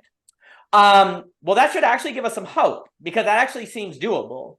Second, I do actually think what you were pointing at with different ways of doing politics, and I'm going to talk about laws in terms of certification, those are the things what we need to change. There's a lot of talk of people saying we need to change capitalism or get rid of capitalism, by which they mean the pathologies of capitalism, and not enough talk on the particular laws that could be changed to open up fluidity in the system. I actually think laws are much easier to change than the entire economic order. But law is all icky, and we hate politics, and we don't want to talk about that. But so that should be noted. Because again, I see basically, now I'm not saying I'm right about this. I don't see any way to deal with the coordination problem except with AI, which then if you're using AI, that just seems to beg manipulation and power in a system that controls that AI. Also, that would let me put it this way. AI could deal with the coordination problem, but the nature of demand could still be pathological. That's the problem. So you're just going to use AI to be pathological. The pathologies of capitalism will actually just be cranked up a notch. I think replacing the coordination problem with AI is probably just going to be way, way worse, in my opinion, because the demand that has not changed in quality of the people using the AI will now be super empowered by the AI. Now, the other way you can deal with this is, let me put it this way. The only other way I can think of replacing the coordination problem is a small community. Like you just break down the scale and you don't have a system, basically. Well, that could work. I mean, if you want to do that, that's fine. The question is it possible to have a global network that's probably going to entail decentralized communities like Michelle Bowens, Forrest Landry, Gameby, Jim Rutt, all these different people are working on. But how would you maintain the coordination of resources between those communities while they are still decentralized? Well, that seems like you need a pricing mechanism. Or you'll have communities that can't access a wrench, that can't have running water, that can't have internet. What are you going to do in your community if your internet breaks down? Who's going to maintain the towers, right? You have all of those kind of very, very material realities. And if you say the robots will do it, maybe my concern with that is that sounds like a deus ex machina. Like you say, well, we don't have to think about, the reason I have a problem with the argument of the robots will do it is it saves you from having to think the hard problem of economics and politics. Because you say, well, the robots will figure it out. They'll take care of the material realities. And that feels like a second coming to me. That has particularly destroyed Christianity in America, this kind of rapture Christianity, like, oh, well, Jesus will take care of it, so we don't have to worry about things. So I do worry about the robots will do it argument. And then, of course, the question is, who owns the robots? Who has the money for the robots? Sounds like techno-feudalism, like Volos, he was writing that book, right? So anyway, so the only other way I can see dealing with the coordination problem is very small community, but that runs the risk of ending, well, that's kind of like, that could also be Duginism, right? Like the fourth political theory that he's talking about. So there are some risks here. So thinking about the possibility of a coordination system to maintain global networks that doesn't fall into pathology would require maintaining the pricing coordination system, but a different quality of demand. Does that all make it? That's why the quality of demand question is big to me, please. Yeah, I think the quality of demand question is huge here, right? And even if we didn't have the issue of who controls the robots, the question of the robots doing it falls on us, right? If the robots are going to do it, we immediately have to figure out how to get the robots to do it, right? If the idea of the robots lets you off the hook, then it's a bad idea, but it could incite you to try to think more clearly. Just like a lot of things in computer science are valuable to people who aren't programmers, because the ability to formulate it for yourself the way that a robot might understand it really clarifies your own principles. It's one of the strong arguments out of computer science. Changing demand requires, and the community thing is problematic because, yes, you can instantiate it at a small community level, but it immediately starts to become its own reference point. And so it narrows its ability to understand the full range of demands that are possible. It starts recreating the same problem, essentially. You need something like, in a community or an individual, non-reactive, pluralistic self-awareness, right? What are all of your different functions and experiential states and modes? Left brain, right brain, heart, mind, body. You got your masculine, your feminine. What traditional Chinese medicine? Well, what's going on with your liver? What's going on with your lungs? All these kinds of things.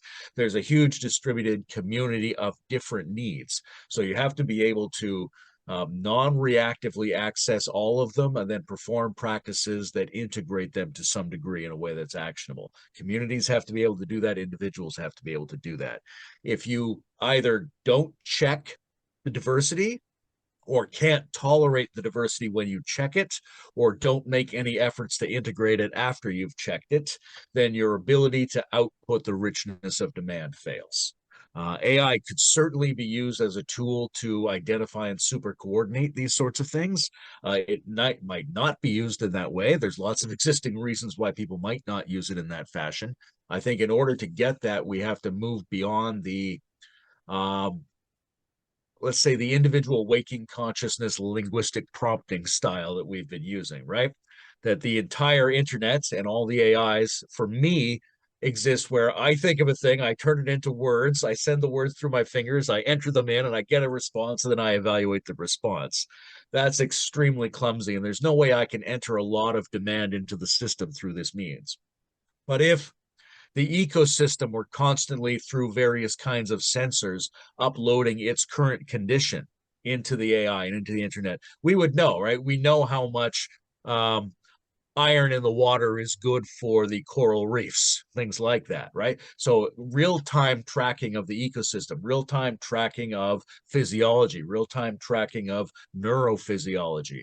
If your circumstance becomes your prompt and can enter information into the system that way, then you can convey needs that you don't have to mentally think of and language in order to express. Right? We're going to be really limited if we have to come up with our needs ourselves, recognize them, put them in a comprehensible form, and then communicate them and hope they're heard. That's an extraordinary limitation on how much need we can input into the system. So all of that stuff. At the same time, I have a real unanswered question around how different contexts interact with need. And the example would be something like, let's say everybody in North America really wanted like a great new Star Wars movie. We wanted a really high quality, we have a need for a high quality Star Wars movie that's going to make us feel that mythic impact the original one laid on people in the 70s. Okay, and then the company goes, yes, that's great.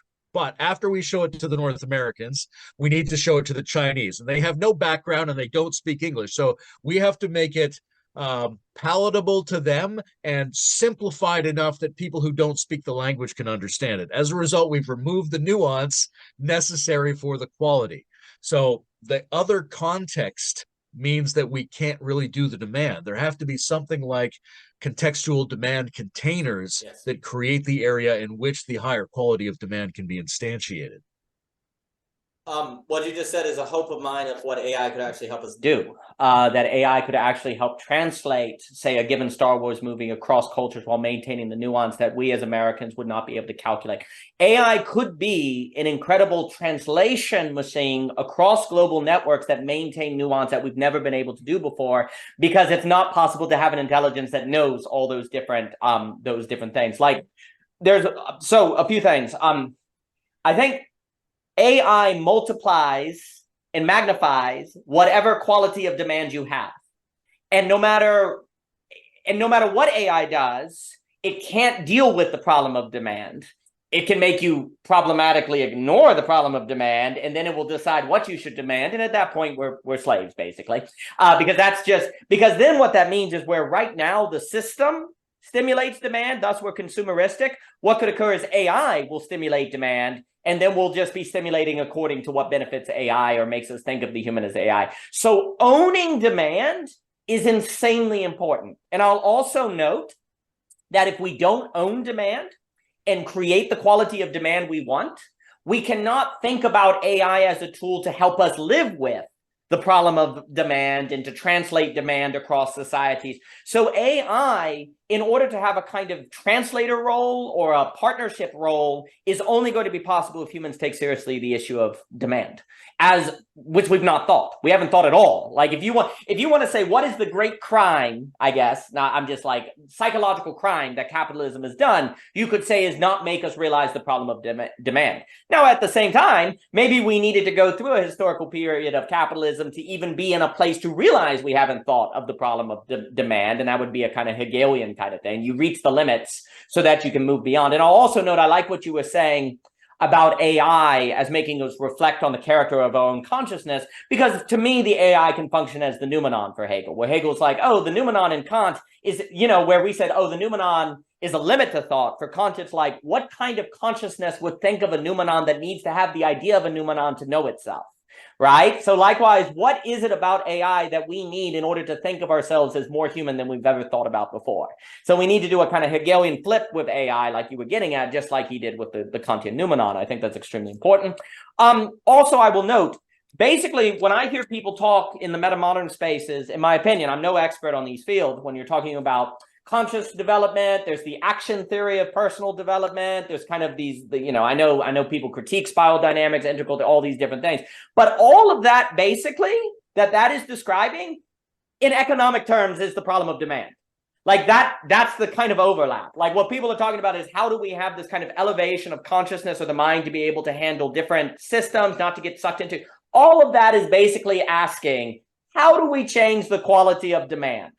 So to me, the problem of demand is the overlap, because if you change how people think or interact with difference or whatever and so forth, then they demand different things, and they therefore demand different things of their politics. So that kind of training is that's kind of the end. The problem of demand, again, as I've been screaming, is kind of the end for that kind of thinking that you have on the liminal web. And it's the end that can have capitalism reach a kind of phase transition to become something that maintains the pricing and coordination, but does so in a manner to coordinate more humanity.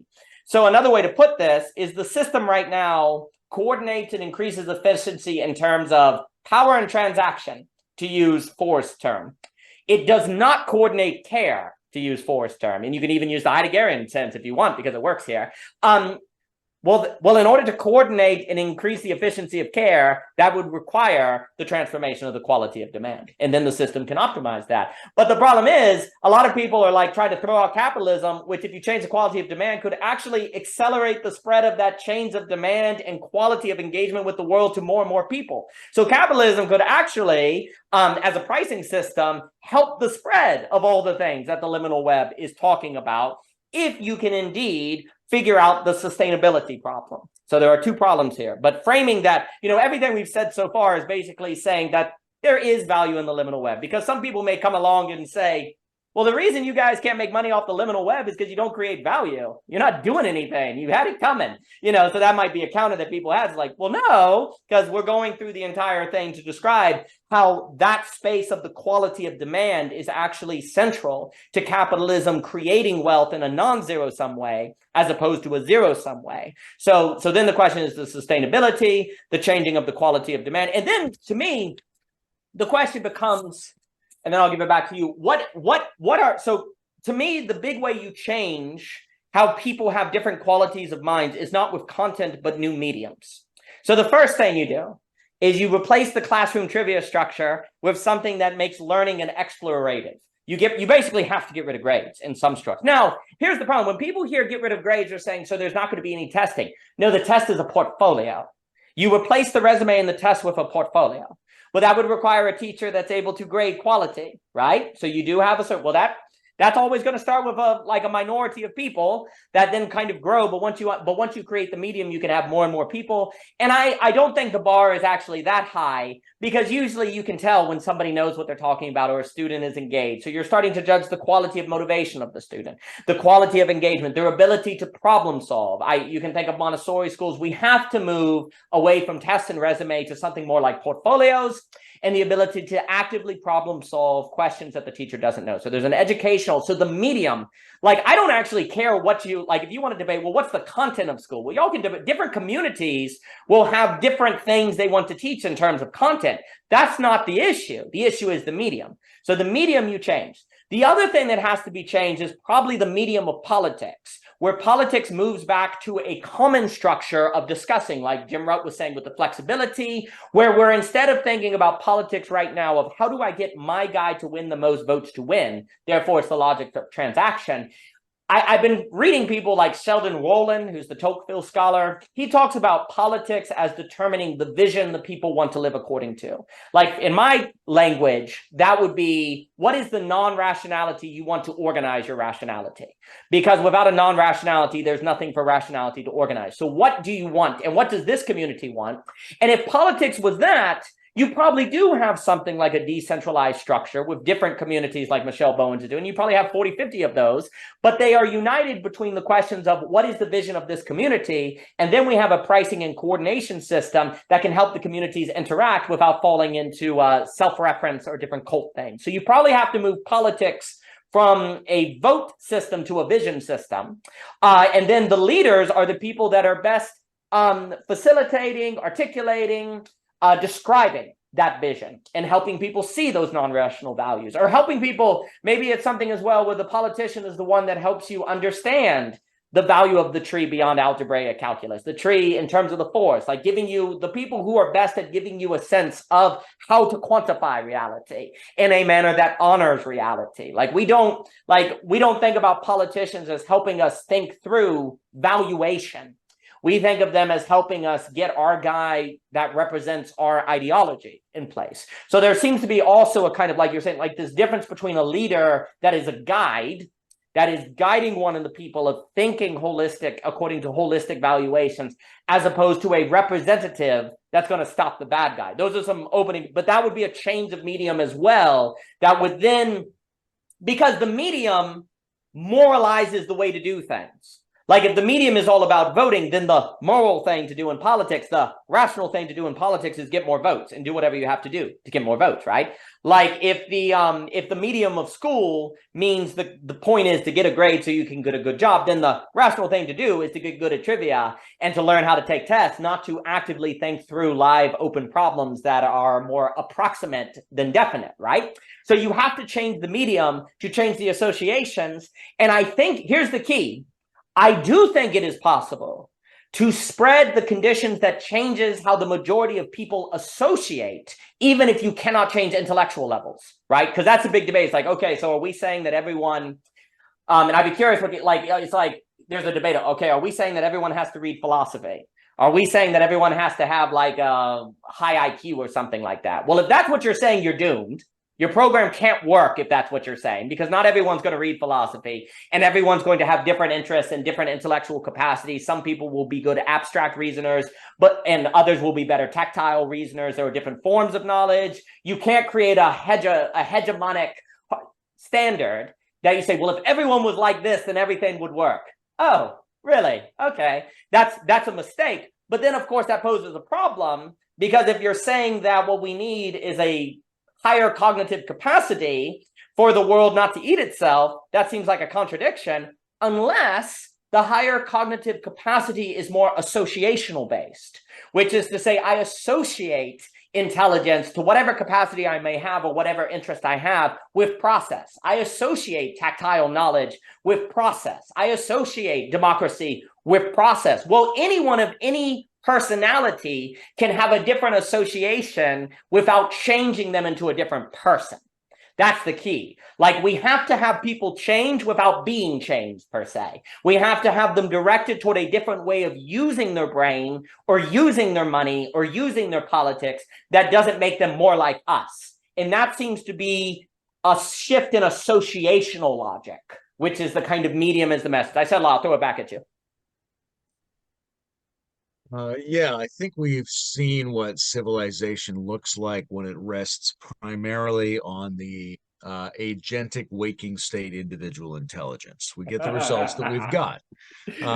They're impressive, but there's domains of intelligence that are being left out, and the kinds of problems we're collectively facing require more expertise in, I would say, subconscious, artificial, and collective forms of intelligence. And in order to get better at any of those things, we have to have habits and processes and exercises for getting better at that. And they have to be structured well enough that we can distribute them through the society. There's a way of thinking about left and right that operates sort of at all scales of reality and at all sort of scales of politics as well. And so there's a metamodern, liminal, integrative second tier. You can do a left-right polarization at that level as well. One of the things you get from that kind of polarization is some people are more interested in instantiating new modes of living for themselves or for small communities. That's more of like a kind of libertarian conservative. We're not really interested in the top-down collective modification of the existing social system. And other people will be very interested in that. They're like, well, yes, anything you want to do, if we can make small tweaks to the governing system, then that will be a lot easier. So you got these two approaches, but they both require ultimately the same kinds of things. The modifications of the general system that you would want to make have to be modifications in the protocols for making it more intelligent, yes. Right? You need to change the voting system, for example, right? People who ranked choice voting is not going to solve all our problems. It might be a foot in the door, but it at least represents people who are coming at this saying, you can't keep using the same decision-making method and get better results. You have to get a better decision-making method. Now, the same thing applies if you want to drop out and start your own intentional community. It will not be able to be perfectly self-sufficient. You will have to deal with the external surrounding culture or other intentional communities. And then all of a sudden you have an economy, you have a mutual decision-making problem. You need a new system for making those kind of decisions, and they have to be smart decisions. So you have the same basic problem, which is a transformation of the medium of collective sense-making and collective decision-making. In order to get that, you need people with higher capacity, but you also need to be training them to do it through play from very early ages so they can participate in these processes so that as they become adult, these processes seem naturalized to them. One of the other things that I thought about is just this question of demand is so essential because there's a kind of approach to these problems. Even when we go, hey, I've got a great new rubric for doing this. Here's how we could implement a process that would get better results of various kinds. Where's the heart? Where's the juice? Where's the energy in that process? You know, Ken Wilber developed this thing called integral algebra, which is a way of calculating all the possible perspectives in the integral meta theory. right? So that I'm a first person perspective on myself, taking a second person perspective on you, and you are a first person perspective for yourself. Or I could be objectifying you and taking a third person perspective on a first person, right? There's this whole network of how you could do a calculation of all the different kinds of perspectives. And then there's a question of, well, what's the use of that? Well, one of the things that will be really interesting is maybe that's a way to get the multiplicity of the human experience across to our new machine overlords, right? You could teach the AI the multiplicity of human perspectival understanding, but we're always understanding from a perspective. So this thing goes around in other areas, but also in the integral community, where they say there's no such thing as a view from nowhere. Nietzsche was making that argument as well. So we go, okay, great. What we need is a understanding of the pluralistic manifold of perspective taking. Those are all the views that are possible. But there's something bloodless about that, right? We've got the views, but view itself is sort of neutral. We need a discussion about demand. We need a discussion about need. And you can have all the perspective taking capacity in the world, but if you're not able to have a clear and open discussion with yourself and with other people about what your needs are and what that means, then you don't have the lived experience to enter into that system, and it remains a kind of ghostly skeleton that promises a future it never delivers. So we need to get a lot more comfortable about the creative conversation around what is a need and what do I need in order to be optimal. And that can be the source of public demand into a new, more sophisticated system. I like what you said. Well, so the other thing too is that having multiple perspectives might be the best way to make a choice, but once you make a choice, it singularizes. Like you can't walk many paths. Like that's why demand is an interesting term in economics, because it suggests risk and choice, not merely thought. Like when I demand something, that means I want it, like I'm going to buy it, like I'm going to invest in it, I'm going to be involved in it. And it does definitely seem that the multi-perspective view, the ability to think according to many mental models, et cetera, so forth, is the best way to pick a path. But you have to have a path to pick. You have to make the path. If you just stay in the consideration of many views, you're in trouble. And a path that goes everywhere goes nowhere, right? So, and also too, so then the question is, okay, how do you have the path that the liminal web points to be one that is sustainably there so many people can take it, because it is a path, or maybe there's 4 paths or whatever metaphorically, but the path has to be sustainable, right? So there's this question of what is the mechanism of making the path sustainable, but ultimately demand has to move into a singularized choice, because you can only choose one thing within your finite frame, et cetera, so forth. So there's a different, so the mistake can be thinking that multi-perspectives is enough, but it actually has to move into risk-taking, choice-taking, action. And the moment you do that, it singularizes. And that's where the politics and the economics screams in, because who decides the singularization? And how do you not exclude in the singularization? How do you not keep out in the singularization? And that's where all the million-dollar questions kind of come in. A few things come to mind, though. I think what has happened is there's a kind of, so there's this notion in Marx of the material condition. You say, okay, well, you can have all the consciousness evolution you want, but if the material condition sucks, it's not going to make a difference, right? So there's been this idea of let's not talk about philosophy and ideas. You guys on the liminal web are cute, but we need to do the material condition thing, right? The problem is that you can move around the material condition all day long and it still be within the intellectual paradigm, so you're not making a difference. I like to talk about the medium condition, not the material condition.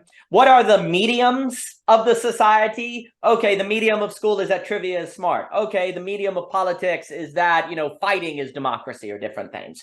So the key is that there is a material condition, but I like to talk about medium condition because that's a mixture of material and idea. Because what does a medium do, right? And I think that speaks, and I also think the argument of medium condition has evidence in the media technology, right? Marshall McLuhan, internet, and different things. So the question, so there is an issue of, is the way that you're going to change the medium condition of the average person on planet Earth, the spreading of the internet, for example, right? Well, the internet seems to be a pretty powerful tool in making people think according to many perspectives, opening them up, but it also seems to have a kind of dopamine technology like temptation, right?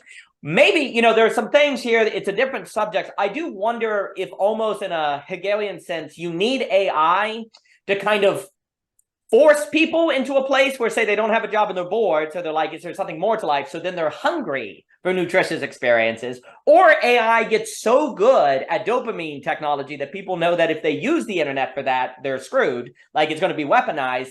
And is there a way that the AI is basically going to force people, like a kind of forcing function, to consider using the internet in a way that's more liminal, if we use that language, or they're going to have so much free time that consumption can't devour it. You know, consumption won't be enough. And so there might be a part of this conversation where AI has some sort of forcing function to increase the amount of people of whom are open to the liminal web, assuming it's still there, assuming that it's sustained, and assuming there's a way for those people to invest in it, right? So there could be this is all hypothetical, we may see a natural increase in the amount of people demanding different qualities of demand going into the future thanks to AI, but that would mean that the increasing of the amount of people demanding changes in quality of demands is thanks to the very problem that, if not addressed, could be very extreme. So that may not be the optimal way to go about this, to wait for the forcing function. So it's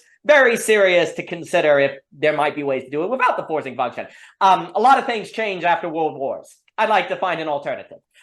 So, you know, so the medium conditions part. So the other thing too with this, when we talk about the MetaModern Business Bureau and we talk about an organization, what it would seem to be, the only things that economically seem sustainable are systems of risk. Like, you have to have people take risk. And that's the kind of funny thing, is in economics, what's sustainable is risk. Like, the sustainable is the risk. One of the reasons that's very problematic with consumption is there's really no risk. That's why it tends to be bad choice. Risk tends to create good choice because you think harder about it and you actually look for many perspectives. So if I'm looking at like financial investment institutions, if they know they're going to invest $10 million in something, they tend to do a what? Whole lot of research according to a whole lot of perspectives from many, many different angles. There's something about money in a good way that actually forces you into multi-perspectivalism because of risk doing that, right? And risk also tends to stimulate people to be self-learners. To be like, go and learn things on their own, not because the teacher told them to, but because they're like, crap, I don't want to take a bad risk. Risk also is inherent with a moving price, like an equities market. If the price can go up or it can go down, then it means there's price involved, right? And so the thing that I think about is, I don't know of any instances of any sustainable economic model that doesn't have risk somewhere in the system. Because even a Patreon model, like, you could be like the current things that you listed out in your article, there's all the risks of there being no conference, of no one giving you money on the Patreon, of not finding the rich person. So there's risk somewhere. So sustainable systems figure out how to manage risk. That's what they seem to do. They figure out how to manage risk and to ask the members of the community to put in enough risk that it's worth their time, it's not going to existentially overwhelm them, and there's a potential non-zero sum gain to come with it.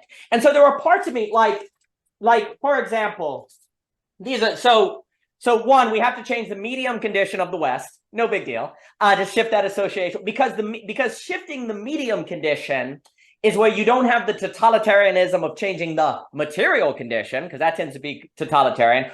But if you have what's the intellectual condition, well, that gives us its own problems, right? With the Lord Guru or Philosopher King, right? But shifting the medium condition seems to be something, and then you go through politics, law, economics, and so on and so forth, and ask, what are the messages and associations that this way of doing school, this way of doing politics, this way of doing money sends to people? And actually, in my opinion, one of the worst things, one of the reasons why I think capitalism has really gotten into a lot of trouble is because it's taught you, it's in its medium suggested that you can make a living without taking risk.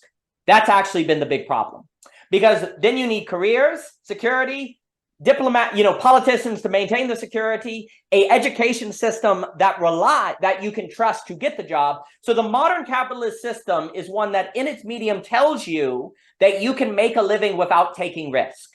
Well, the way it does that, though, is by creating a giant risk to the entire globe. right? That's what it's done. Like, it's moved risk to the environment, or the meta crisis, right? But you can retire at 60. You don't have any risk. So what it's done is it's given individual guarantees by creating a macro system of a very big risk that's too bad to happen. It's basically used too big to fail on a global scale using debt. Well, we could get into lots of things, debts and derivatives, blah, blah, blah, the environment. But it's made you feel like you don't have to take risk by putting the whole planet at risk. That's where capitalism went astray. Is it tried to create a system that made the average people feel like they need to take risk. So the question is the following: what would it look like? How do you move risk back into the average person's life? And I would actually argue one of the reasons nihilism and the meaning crisis has occurred is because the average person on planet Earth doesn't have adrenaline. They don't have risk. And so their life gets a kind of boring. It's hard to be a nihilist when you have adrenaline. It's hard to be a nihilist when you're taking risks, right? And so how do we move? So I've said a lot, because then this gets to me in the structure of the MetaModern Business Bureau, because it's a question of, it's not merely a top-down management.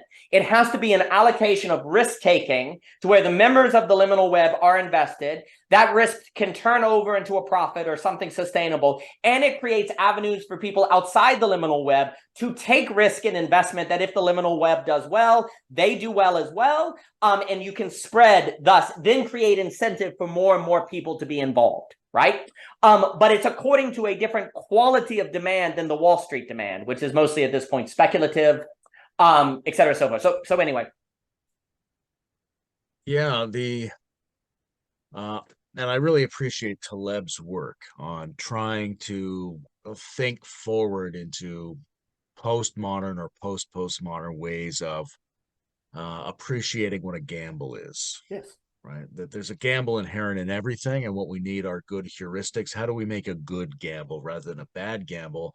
And you end up making a bad gamble when you collectively try to avoid gambles in general, right? And we have this difficulty with the sort of global neoliberal economic system, which is we propose that it's merit-based, but we can't figure out how to distinguish which kind of merit is appropriate to which context, right? So you get people who are running the banking system. They have some merit. They were able to get to the top of the banking system, but what merit do they have? If their basic competence is that they can avoid risk, that they can outsource risk onto others, and that's why they've been promoted up the hierarchy, then when something happens, that's what they demonstrate, that they can do that. They're not demonstrating merit in terms of running the economic system. You might have a politician, and they've demonstrated the merit of being able to get elected, but not the merit of being able to govern in a way that's good for the people. So the current system purports to be merit-based, but doesn't have a mechanism for telling which merit is appropriate to which situation. It also tries to then promote the specific merit of avoiding risk. That the person who is the most insulated from the consequences of their decisions is pushed to the peak of the pyramid in the current system that we have set up. And what that does is it excludes intelligence about the world, because being excluded from the consequences of your decisions means you don't get feedback from systems outside of yourself. And as a result, you become progressively dumber. And these progressively dumber people and systems end up governing the world. So we need to have direct contact with reality. You need to have risk. Like you say, you need adrenaline. You need some kind of motivation. You need to participate in effort, in challenge, in competition in the world.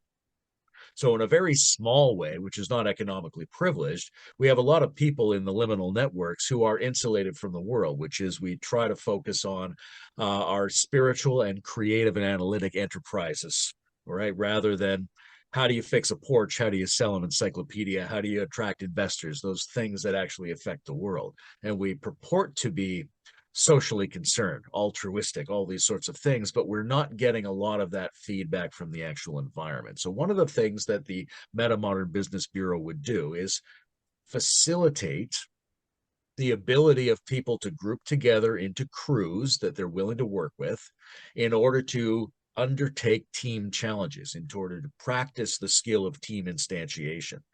And to do that outside of a kind of idealistic thinking about what we think the perfect future model of economics is going to be. Let's deal with the economic system we have right now, right? In almost any city in the world. You could go to Denver, Colorado, and you could probably find 500 liminal people in that city, right? And you could identify an area of business that's underserved that would almost definitely make money, that would just require those people to get together. Maybe there's an insufficiency in water purification systems. That's good for people. And if you got together with 5 or 10 other people in these networks so that you could work a few hours a day and sell people something they actually needed, that would require you to have contact with the world, have contact with people, operate as a functional team trying to accomplish something, and to some degree trying to outcompete your rivals, you would have risk, you would have skin in the game, you would have the adrenaline, you would also have a lot of free time, and you would be doing it in a way that's more or less guaranteed to make money. Now, if it's not making money, you should be able to go to a body of people, the MetaModern Business Bureau, and say to them, well, what business should we be in and how should we be running it? Can you help us spin up one that's actually profitable? Because our goal here is to work as a team and to produce surplus money. Our goal here is not to instantiate the perfect future business. And that's one of the things I hinted at in the article, but I could make more plain in future essays, which is we have to be very careful with these kinds of people because we're so aware of the horizon of the possible transformation of our value systems and needs, that we might end up constantly navel-gazing and narcissistically obsessing about what kind of structure we have, right? If you come to the business meeting about selling water purifiers, the entire meeting is spent critiquing the inherited power dynamics and the underlying assumptions of how we're having meetings, no water purifiers get sold. So there has to be an ethos that encourages people not to try to instantiate those things in the business. Yes, it has to be fundamentally benign in some way for those people to have a good time working on it with each other and being ethically of service, but they can't spend their time constantly critiquing and renegotiating the principles by which they're doing business. They just have to do business and generate the money, and the extra money will fund them and pay to be able to make these things available for free to others. You make the ideal available in that form rather than thinking I have to wait until I have a perfect idealistic instantiation before we can make any money. And money, like you're saying, is a wonderful purifying agent. It's a wonderful agent of relationship, of contact with the world, of undertaking risk, and of requiring that you be responsible and attempt to be of service. And the Bureau should be able to monitor that, give feedback, and help people generate or draw down businesses, depending on whether they apply or don't apply in terms of what's a good gamble in the current environment where you're actually instantiated. And for me, one of the fundamental things here is the moral necessity for us to get better as teams in causing actual instantiations. Because if we do an endless number of conferences where we have the best ideas and we don't practice actually doing anything in the world, then we are useless except for our own amusement. That was really well said. So a few things come to mind. So one of the reasons that I've stressed kind of the medium condition is because, so for example, I know that Jordan Hall with the Blue Church, there are different examples of different communities doing different things, but the kind of people who are right now willing to do those things are probably self-selected. Like they are relative to there's only a certain kind of person that's willing to do it. So here's the problem. Even if it works given that self-selection. But of course, the problem is, how do you know if it would work beyond that self-selection if right now the medium, the gathering is inherently self-selective? Oh, crap. It's almost like a noumenon problem. Like what do you do? Like you can't get a good reading, if you will, of the effectiveness of that organization beyond being able to assume a self-selection of the kind of people involved. Now, that doesn't mean they're bad. I'm not saying that. I'm not saying that they can't work for those people that are self-selected, but you may get a false reading of how well it would have worked on a larger scale because of how well it works on a smaller scale given the self-selection. But if the medium condition of society changed, where the average person could make those alternatives intelligible to them, because the medium condition is also the metric condition. It determines the metrics of success, and you were getting at that, right? And so I cannot make intelligible those communities probably if I've just been following the medium condition given to me by modern society. Those groups seem unintelligible to me, right? And so then the only people for whom those alternatives are intelligible to are the ones that just happen to some reason be those kind of weirdos like us, right? You know, why are we the way we are? I don't know. My mom tried to tell me and started crying. So I'm not sure, but there's some sort of number of tens of thousands of these liminal web kind of people on planet Earth, for whatever random reason, dumb luck, they have this different way of engaging with the world that then will self-select into these communities. Okay, that's great. But how would you spread that weirdness, if you will, that liminal web? Well, it has to be the change of the medium condition. And the more you change the medium condition, ergo change the metric condition, the more you can actually probably get an accurate reading of the scalability of these small communities, because the more and more people of whom would be able to make them intelligible. And the key kind of point with that too, just as a little note, our variability to make the world intelligible is socially conditioned. There's a wonderful book on this that John David told me about that I really like called How Institutions Think by Mary Douglas. And it's Durkheimian. It goes through and it's like your very categories of intelligibility require institutions and societies to have. And the reason, it is pretty fascinating argument following kind of Leibniz, is there's no such thing as similarity in nature. You know, similarity has to be apprehended by a person. And you say, oh, these are all cats. Okay, well, John over here says they're all dogs, or that cat and dog are in the same category. Which category gets authority? Well, there has to be a society and thus a hierarchy of some kind, or at least an authority to say this category is the valid category, and thus will organize rationality forever forth. And the whole book is suggesting that individual autonomous rationality is impossible, which of course I love, because that goes for the David Hume autonomous rationality, Scottish Enlightenment stuff. So I'm all about Miss Mary Douglas. It makes me think of Philip Reeve and et cetera, so forth. But the point is that our very means of intelligibility are determined by the medium condition. And that's another reason why I want to stress the medium condition, because you can shift the material condition and not shift the medium condition. That's my key point. That's the problem. Like if you focus on the material condition, you may still have the same medium. And the meta crisis is a result of the medium condition that is causing a certain quality of demand that is auto-cannibalistic. So we have to change the medium to change the standards of intelligibility, by which then alternative decentralized communities, or even all the Bitcoin Web 3.0 stuff, can be more intelligible to more people. And then once you do that, the likelihood of getting an accurate rating, if you will, or sense, apprehension of the use or value of these communities is more likely, because you have more people involved in the collective intelligence who can approach it from many, many, many, many different angles. Now, the thing is, like you were saying, I really like what you were saying about the business with the meta with the Business Bureau, is because the standard is not who can come up with the best idea for the future.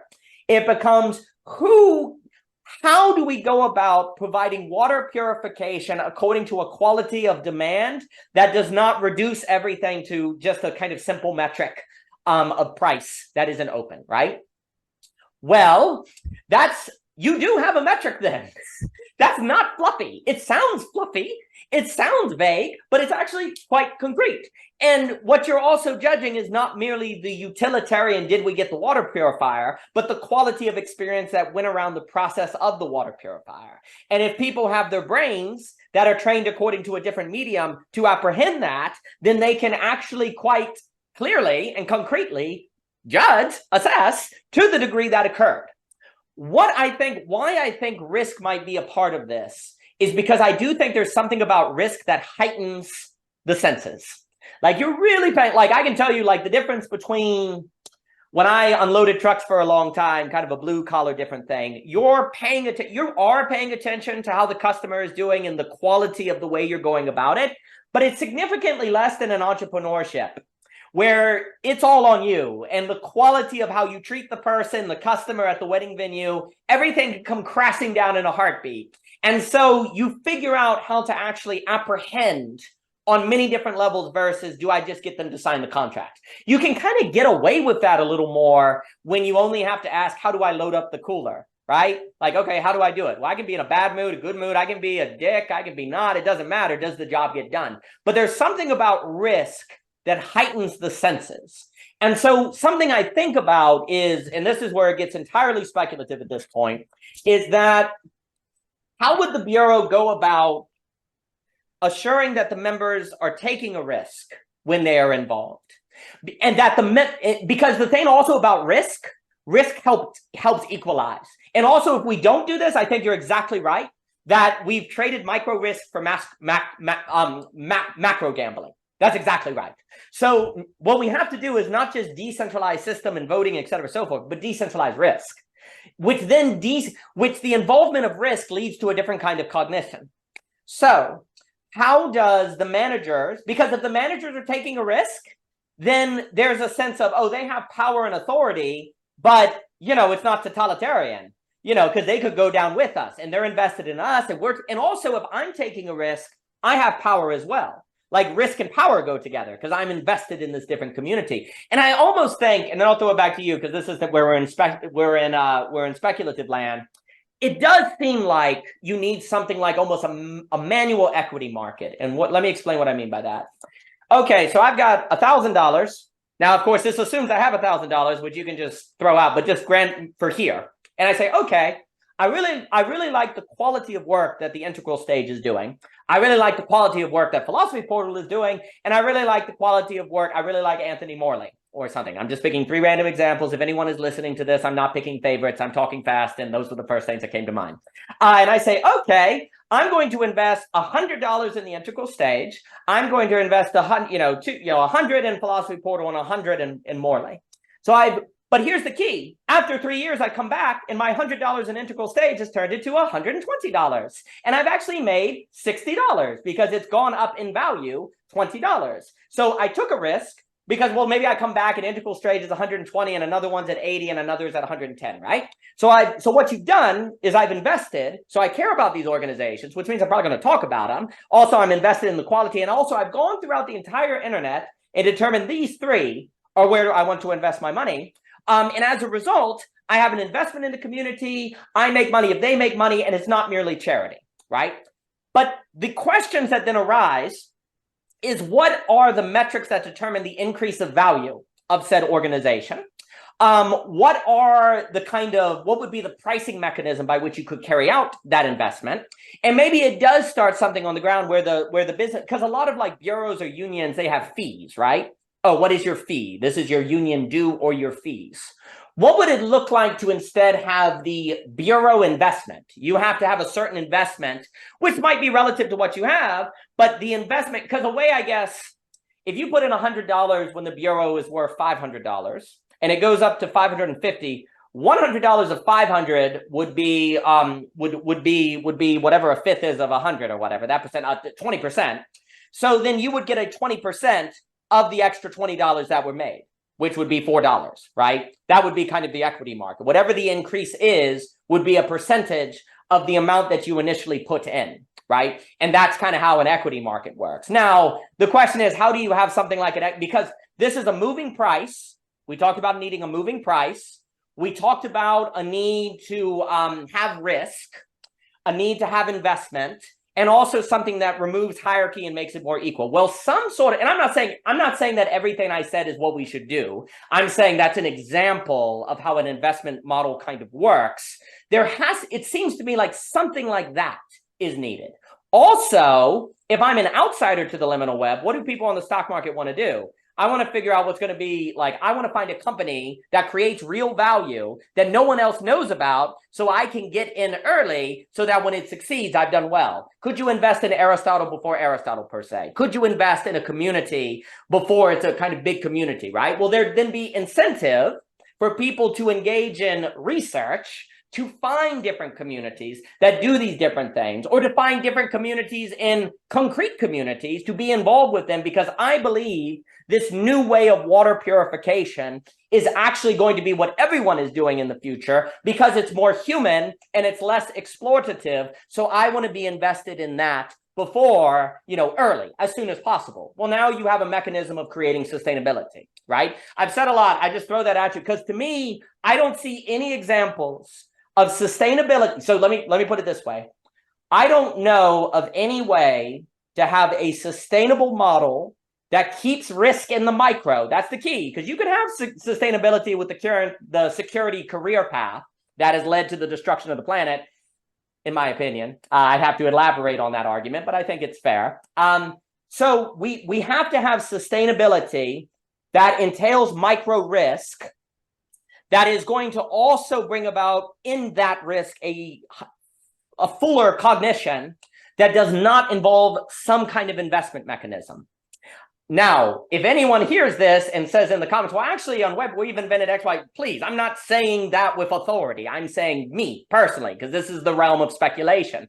It would seem like it has to have some kind of investment mechanism, which then begs the question of the metric, the return, et cetera. So I throw that at you. Those are thoughts that come to mind. Yeah, we're pressing the limits of my ability to understand financial systems. This is not my area of expertise, but I think there are some interesting principles that are involved in this. There must be a way to encourage the wisdom of risk within the ethos of these systems. You know, one of the things I pointed to in the article was Limacoin, because there's a thing coming up in the spring called Limicon, which is like the liminal fan convention kind of thing, which could be a really interesting thing, but we don't have a Limacoin. We don't have a financial and economics oriented kind of event structure. We don't even really have that as a significant subcomponent of other large events. But imagine you held an annual Limacoin event where you invited the liminal web people, and it was in Las Vegas. Limacoin Las Vegas or whatever, right? It was done at a casino, and the entire theme was, how do we take wisdom deeper and in a more nuanced way, understanding the dynamics of risk and gambling, right? So you could set up things where the accumulated output over time would be a significant increase in the wisdom of risk-taking in the people who are occupying these systems. So that's one thing. I think you need to tie the fortunes of the instantiated companies to the Bureau in certain ways, right? So the Bureau has to have skin in the game. It has to maybe get some of the profit, a percentage of the profits out of those things. And the people who are involved in the business have to have some share in the Bureau itself. Now, I think the Bureau could play a significant role in guiding investment into these particular companies, because if you created a company and the people who are doing the team could step out and turn it over to investors and walk away with the investment capital and put that back into the liminal web. If you maxed out your local business, that's great. Start another one in some other place. You might want that capacity, but I don't necessarily think you want the capacity of people to invest directly in the oversight bureau and the interface, because that incentivizes it to do things that encourages its apparent future profitability to investors. So they could orchestrate investment into the businesses, but not into themselves. And you have the profits of the business and the shares in the bureau sort of interlinked with each other. I think there's a possibility to involve sunset clauses in various things. I know the Consilience Project set up a sunset clause. So one of the ways to keep risk in the picture is that we've agreed to do this thing for X amount of time, and it will automatically terminate unless we decide, do something different, that kind of thing. So you have to never become fully comfortable. I think one of the things in this conversation that's been interesting is this, the mutuality that we're talking about between things that profit the liminal web and things that understand how the liminal web is itself a source of value that profit could flow towards. And I think we need both of those and to figure out how they can be complementary to each other.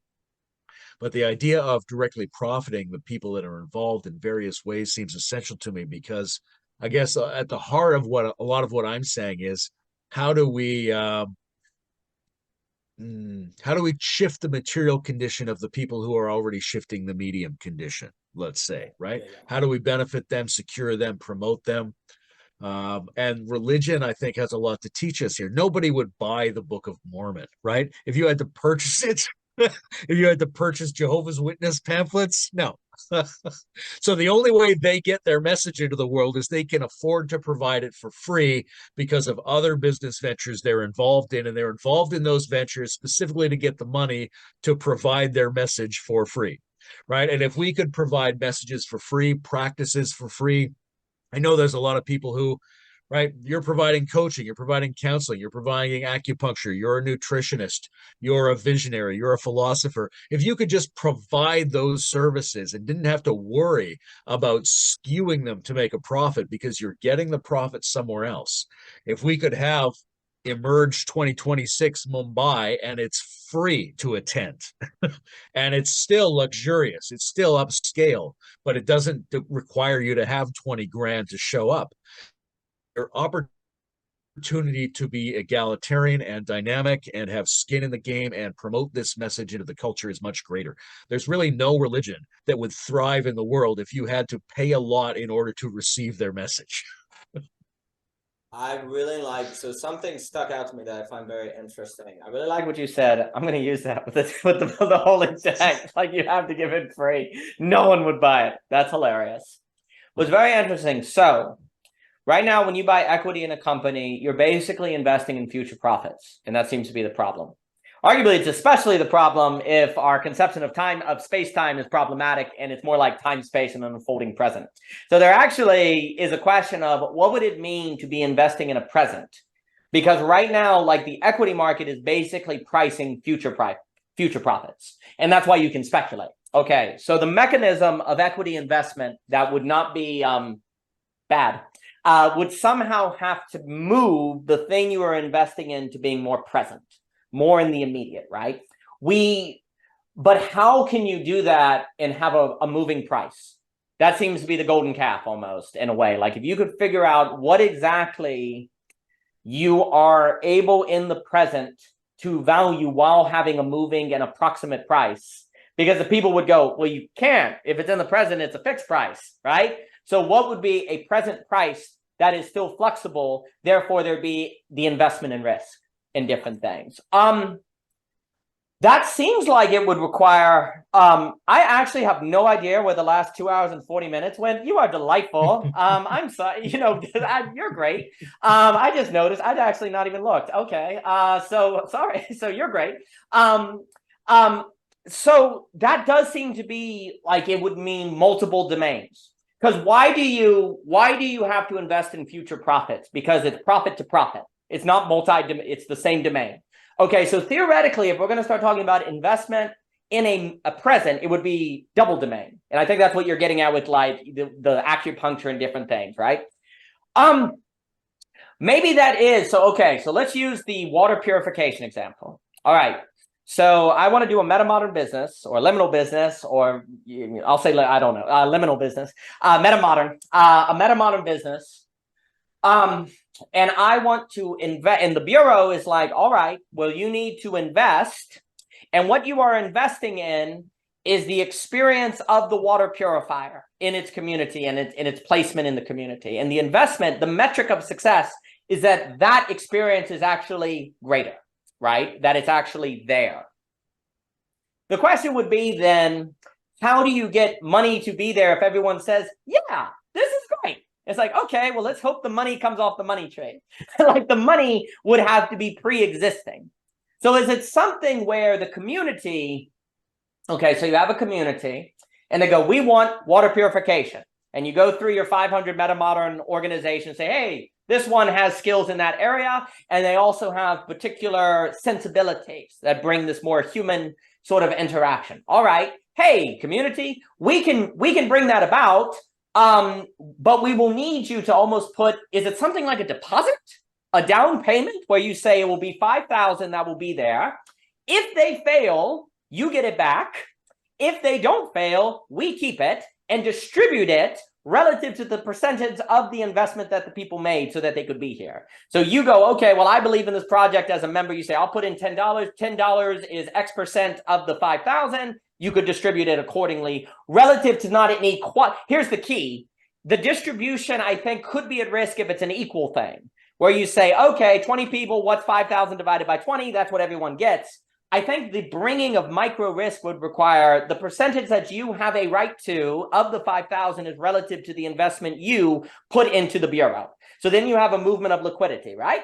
Okay, so I put in $1,000, so I have 20%. Right to it or something like that. And so then as a member outside, I get the 1,000 back plus 1,000. of the 5,000, right? And maybe the Bureau says, well, the Bureau itself put in 1,000, so it's entitled to 20% of that, which then goes back into the fund of the money that it has. The question then, so that seems like a potential mechanism that's bringing micro risk. It has money is already present. It's not a future. The money that you can make from the water purification is set. So you can't be investing in future profits because that's where you get the exploration. You see what I'm saying?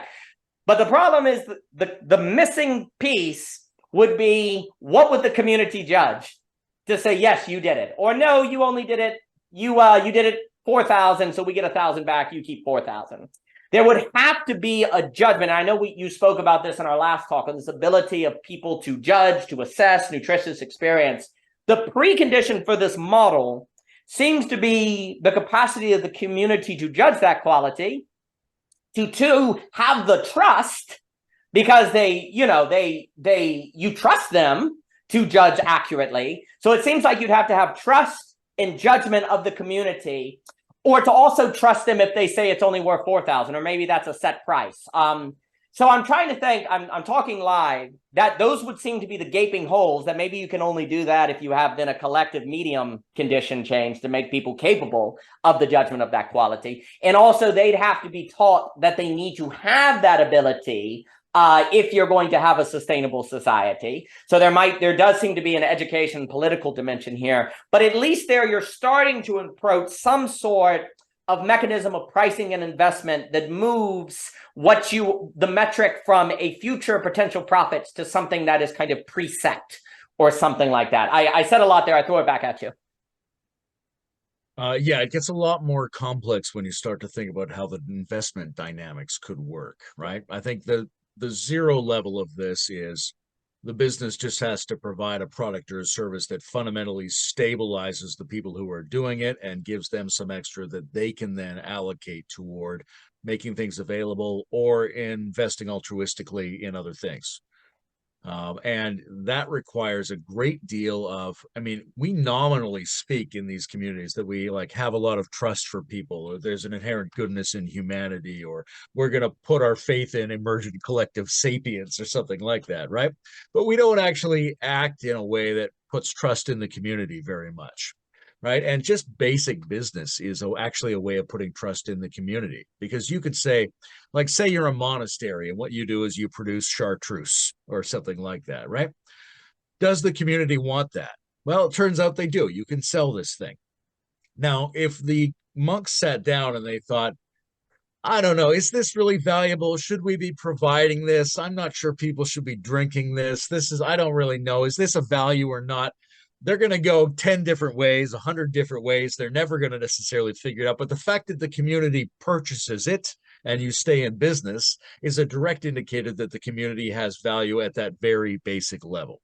So I think we should be putting more trust in that process, right? And be thinking one of the things the MetaModern Business Bureau can do is encourage people who tend to range very widely in their value and sense-making approach to just go, look, this makes money, therefore people value it. Stop thinking at that point and use the profits to do something you think is valuable.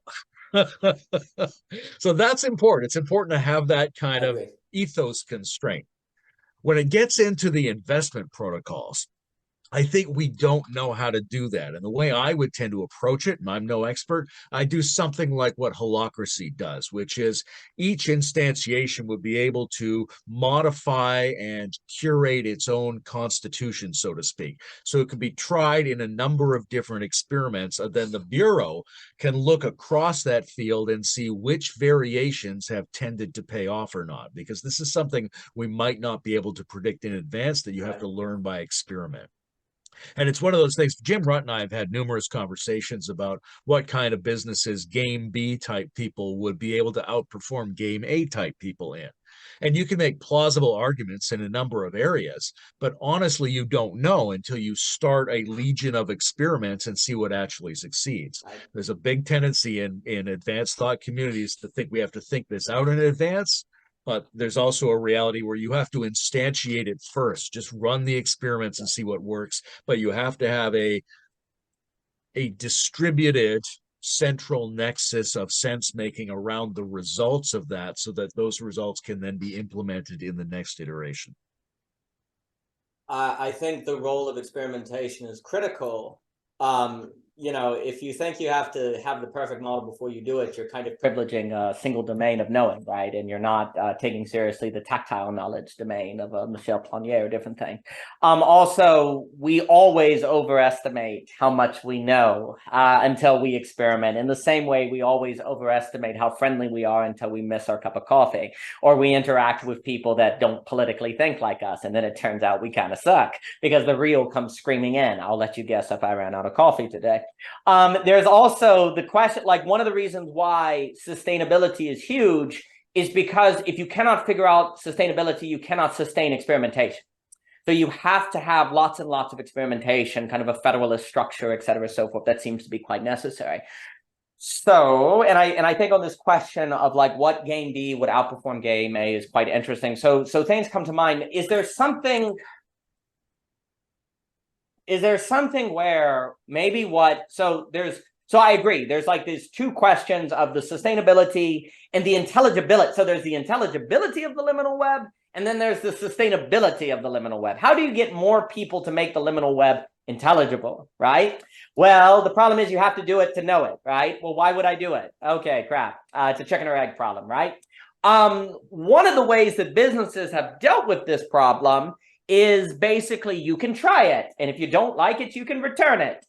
You can come in and give it a shot and then go away. But there's a difference between trying things where you have skin in the game and trying things like, oh, tasty, I like. Ooh, tasty, I like. So maybe the beginning, I almost wonder if every liminal web community needs like some sort of function where you say, hey, it's $500 to take the class, and if you don't like it, you get your $500 back. Now, everyone in the liminal web say, that sounds awful, because everyone's going to come in and do the class and then get their money back, right? Yes, but here's the issue. This whole conversation has been multi-domains, and we have to enter the human in somewhere, don't we? So what if we in the liminal web insert the human by inserting trust in there? Like we, who are the ones doing the liminal web, who speak all about humanity and trust and non-competitive dynamics and care, well, then create a dynamic where we have to trust people to do the right thing, where we have to care. And yeah, if you want to take this class or you want to use the channel, you have to put in this, but after 2 months, we either keep it or it goes away. And then maybe, and that would require a possibility of money coming in where people could then experiment, but not just taste. They've taken some degree of risk, but then they get it back. Now, the issue though, is you would have to develop some sort of monetary transaction system that does not activate 10,000 W-8 forms that you have to give to the IRS, right? So if someone's listening to this and you know how to create some sort of money holding space that would not go into a bank account, thus require you to submit the transactions into the taxes, but it's in a kind of, I don't know, ether space. But then, of course, I understand you have to develop the security to maintain this ether space. Maybe the Bureau is responsible for maintaining these holding accounts, and they do the paperwork for the holding account, just like a financial firm, and they distribute accordingly, right? And then maybe, though, if the group, let's say it says, okay, so everyone puts in $500, it cost us, though, $3,000 to do the Malibu event or something. So the total amount of people that put money in, let's say it's 50 people, then you subtract 3,000 from it and distribute. So they could lose money, but the maximum amount they could lose would be the costs of the event. And then, of course, some people would be willing to do that and other people would not. But at least now we have money that's kind of moving. And the whole operation only is contingent on the loophole of trust. Of which then, look, the people in the liminal web, they're not making money anyway. So why not trust me? So why not just trust them to let you keep the money if it's bad or not, right? It's not like you have anything to lose. You're probably going to do the work anyway. You're probably going to, because you can, that's who you are. So I'm wondering if the first step to all this that might be the most realistic is some sort of holding space for money that then people can get back if they're not satisfied. Because I don't know how else to get people's foot in the door. And if you're not making money anyway, well, okay, you didn't make money. You wouldn't have made the money. right? And that seems different too, because it's not Patreon. Like a Patreon, I don't get the money back. Like, you know, the money is one way, right? But if I feel like I gave you the money, because basically you would, if I gave you $500, you have to convince me that this is a good investment, that there's actually something here to investment. And the more and more people we can get to try the liminal web per se, the higher and higher probability that more people would be willing to talk about it, share it, and get money moving. So maybe stage one is the, because then after that, like you say, you have to move to an investment model, and then you get into all of those metrics. But it seems like you have to have a model that minimizes the number of missing pieces. Like, what is the least number of missing pieces? And I can't help but think that a liminal economic model that's going to be 99% versus 100% has to have a missing piece somewhere, right? And so the missing piece of this system is you cannot guarantee that people won't do your class, have a great time, and then just lie and say they had a bad time and get their money back, right? That's the missing piece you cannot guarantee. But the problem is, if we make a system where we can guarantee it, then it's no different than the current economic paradigm, is it not? And so it seems like there has to be some vulnerability that someone has to take in the system, because that's going to move risk to the micro versus the macro, thus making it sustainable. Kind of sucks, but it kind of has to suck if it's going to not ultra suck with the meta crisis. If it's going to get the thing going. Like, if we don't take some kind of model like this, then we just have to continue to exist in the suck of not having a sustainable system, right? Like, you can't avoid the risk somewhere. So my mind goes there, as at least, I don't know, I'm just talking, as an initial, it almost seems like you could start with a holding, like holding accounts that are then distributed according to the judgment of the people that do the liminal web. I throw it back at you. I think what we need is a huge upsurge in economic experiments among people who are within or adjacent to the liminal webs, right? Yes. Years ago, I proposed an integral credit union. Well, what would that be like? We don't know. Let's try it out. I just started this new podcast, Soul Makers, with Cheryl Shue, and what we're doing is doing life stories. We did Bruce Alderman, we did John Vervaeke, we're going to do Terry O'Fallon next. And so the idea is just spend several hours prompting an elder to tell their life story. But we're making it available in you can subscribe for money or not. So that's an interesting approach, right? I've been doing these, leading the Metamodern spirituality retreats. We're calling them labs now in Vermont. And yes, I want people to come. I want that money, and I want to have enough money to be able to get there. But ultimately, I would love to have people come there and pay them to come there. And I'm constantly thinking, how can I make this useful for them? Do we generate our own Bitcoin? Do we have what we did last time is a lottery where everybody just puts stuff into one sort of box, and it's money, it's objects. And then at the end, somebody walks away with a huge payout from the event. That's an exciting thing. And so everybody's risking a little and somebody gets a lot. But these are all experiments. We don't know. And so what we should be doing is having a conversation, having a network, and having events where we share insight and wisdom around these things, and where we encourage each other to do experiments that are more explicitly in this domain so that we can harvest the results of those experiments. At the moment, what I see is fundamentally, I mean, I listed several in the article, but the main two are content providers and how they're charging for their cultural products, and groups of people getting together trying to solicit and organize different philanthropic streams. These are the two things that are organizing most of the economic intelligence in the field. We need to be able to handle that better, but we also need to be able to get beyond that by trying a range of greater experiments. And I think when it comes to the intelligibility of the liminal web, and also to a lot of these experiments, the first step has to be very welcoming, right? It's not that you never charge for anything, but if you can provide the Book of Mormon for free up front, right? If the first one's free, standard drug dealer maneuver, then people come a step towards trusting it, and then they're willing to decide whether they want to take that second step.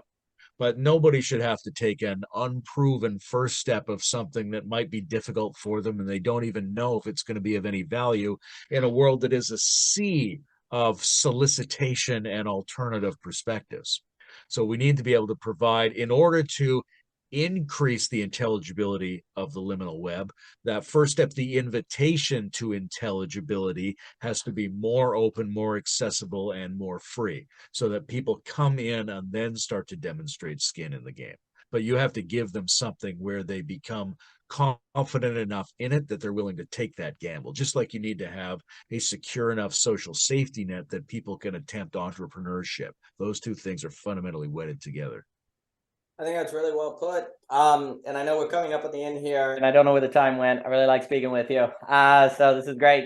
I think that's exactly right. I think an experimentation of different economic models, seeing what works, what doesn't, that's really, really, really critical. What I'm thinking about, just thinking about the adjacency principle, is I think it may loosen the kind of experimentation we're willing to try if we understand the model we're looking for is a 99% model, not a 100% model. So the risk that most corporations make right now is actually future profits. That's why it becomes auto-cannibalistic, because they push it into the future. Therefore, they can game the system to make sure that occurs, and they sacrifice everything. But every business is not guaranteed, but the guarantee of most of capitalism today is based on a future state. Right? So you push it into the future. What would it mean to have business modeling that places the 99% or the missing 1% in the present, right? That seems to be a kind of different matter. So like what I was saying with the holding fund, you can't guarantee that people won't have value and just steal it. So there's a lack of guarantee, but that lack of guarantee places the risk in the immediate, not in a future state. Therefore, it could avoid pathology. I think when we sit down to think about economic modeling, if you go, well, let me think of every single scenario to make sure that nobody can cheat us. Well, you're almost probably going to end up like all the corporations now, setting the risk at a future state. That's what they've done, right? But that seems to be the kind of fundamental problem. It may be that the metamodern liminal business model has to be one where someone accepts a lack of guarantee.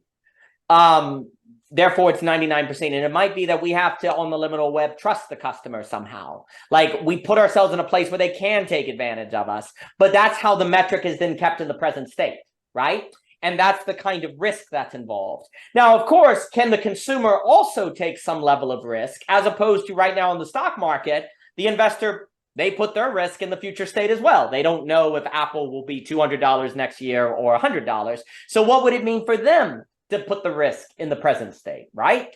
That seems to be, and more could be said, but I'll close on that. That seems to be part of this, is the difference is looking for a business model that is a 99% in the present versus a 99% that's 100% in the present, but 99% in the future, because you don't know the future profitability. I mean, that makes sense. And that might unlock different ways of doing pricing, because then you just have to locate the risk in the present in a manner that puts it on you, or you just have to have a business model that's a 99% versus 100%. And that may open possibilities. Well, it would almost seem like it has to be that to not have an AI business model. Like if it's going to be a human business model, like you could actually argue that the problem with all these corporations is what? They have a business model that's not human. They're basically an artificial intelligence. The corporation is a kind of artificial intelligence, right? How is it artificial? Well, in a way, it's almost like artificial to treat the future as just as valuable as the present, because the future doesn't exist, right? You know, in a way. So that's kind of an artificial profit structure, right? So in a way, to bring it to the 99% of the present is a more real intelligence structure. It's a more human intelligence structure, but that will require some involvement of a human element that's painful, that's risky, that requires trust, that has to be there, or the business model is a complete expression of a kind of artificial intelligence or a system guarantee that then, of course, doesn't need the human. Well, that's the whole problem. We have an economic system that doesn't need the human input, really. It's able to work completely artificially. Well, if we want a system and a economic system of computation that is more human, it seems like it would require locating some sort of risk of the human in the present. And that, so in experimentation, I guess, and then I'll give it back to you for final words. And I really appreciate your time today. I always love speaking with you. And I really appreciate the Substack that you did on this topic, because like I said, I just think it's like insanely important. So well done to you, sir. And it would seem to me the experimentation of many 99% business models today versus experimentation of models of guarantee. Because it seems like capitalism for the last, I don't know, 100 years has had lots of experiments on business models of guarantee, of 100%. But we have not had business models of 99%. And that would seem to be what the liminal web kind of would require, precisely to be this different paradigm. And then, of course, the more you change the medium condition, the more and more people can understand it. But I think there are lots of people that would understand it if you did it. And if you can just get things starting to flow, you can start having things spread in different things. But let me give it back to you. I think there is a lot of room to develop economic theory around placing investment and risk in the present rather than the future. That's Yes. a very interesting approach. It would need to be balanced by the sense that there are different scales of what the present means. Yes. And there is a development in terms of how seriously we take the reality of the future and how we use that to program the present. So all of those things would have to work together. But we're in a situation right now where the way we think and the way we've set up businesses and also the way we've set up AIs is that they kind of enslave the future to the past, right? What AI is doing is giving you a statistical summation of past examples as a prediction of the future. Right. And there's some interesting results there, but also there's a deadlock in terms of the amount of human creativity and interest that can go into that system. And we see the same thing. And we mentioned the movie industry earlier, right? If somebody makes a movie, they immediately want to regenerate that formula. Go, everybody wants this now, rather than having the creative person do a new creative thing. They want to duplicate the formula of the past and constrain the future according to that model. So we have lots of economic examples of that attempt to achieve 100% security into the future at the expense of the present. That does need to be thought through in a very different way. But I think one of the things that is driving this article and driving the conversation that I'm having around it at the moment is that there are different kinds of lack of guarantee. And one of the things that's an emotional and psychological issue in these networks is that you can't guarantee that the business that you're in perfectly comports with the necessary ethical ideals that support the better future. You simply can't figure that out in advance. So one of the risks that needs to be taken is that people who think we're doing something valuable, and if we are doing something valuable in the liminal web, then we should be able to stake something on that. We should be able to say, look, in a world where everybody is gaining power through money, if we had more money, we would use it better. And we're going to take that gamble that we are doing something better rather than sit back and endlessly hesitate thinking, well, if we were going to do it, we would have to do it like this, and we'd have to take this and this and this into account, right?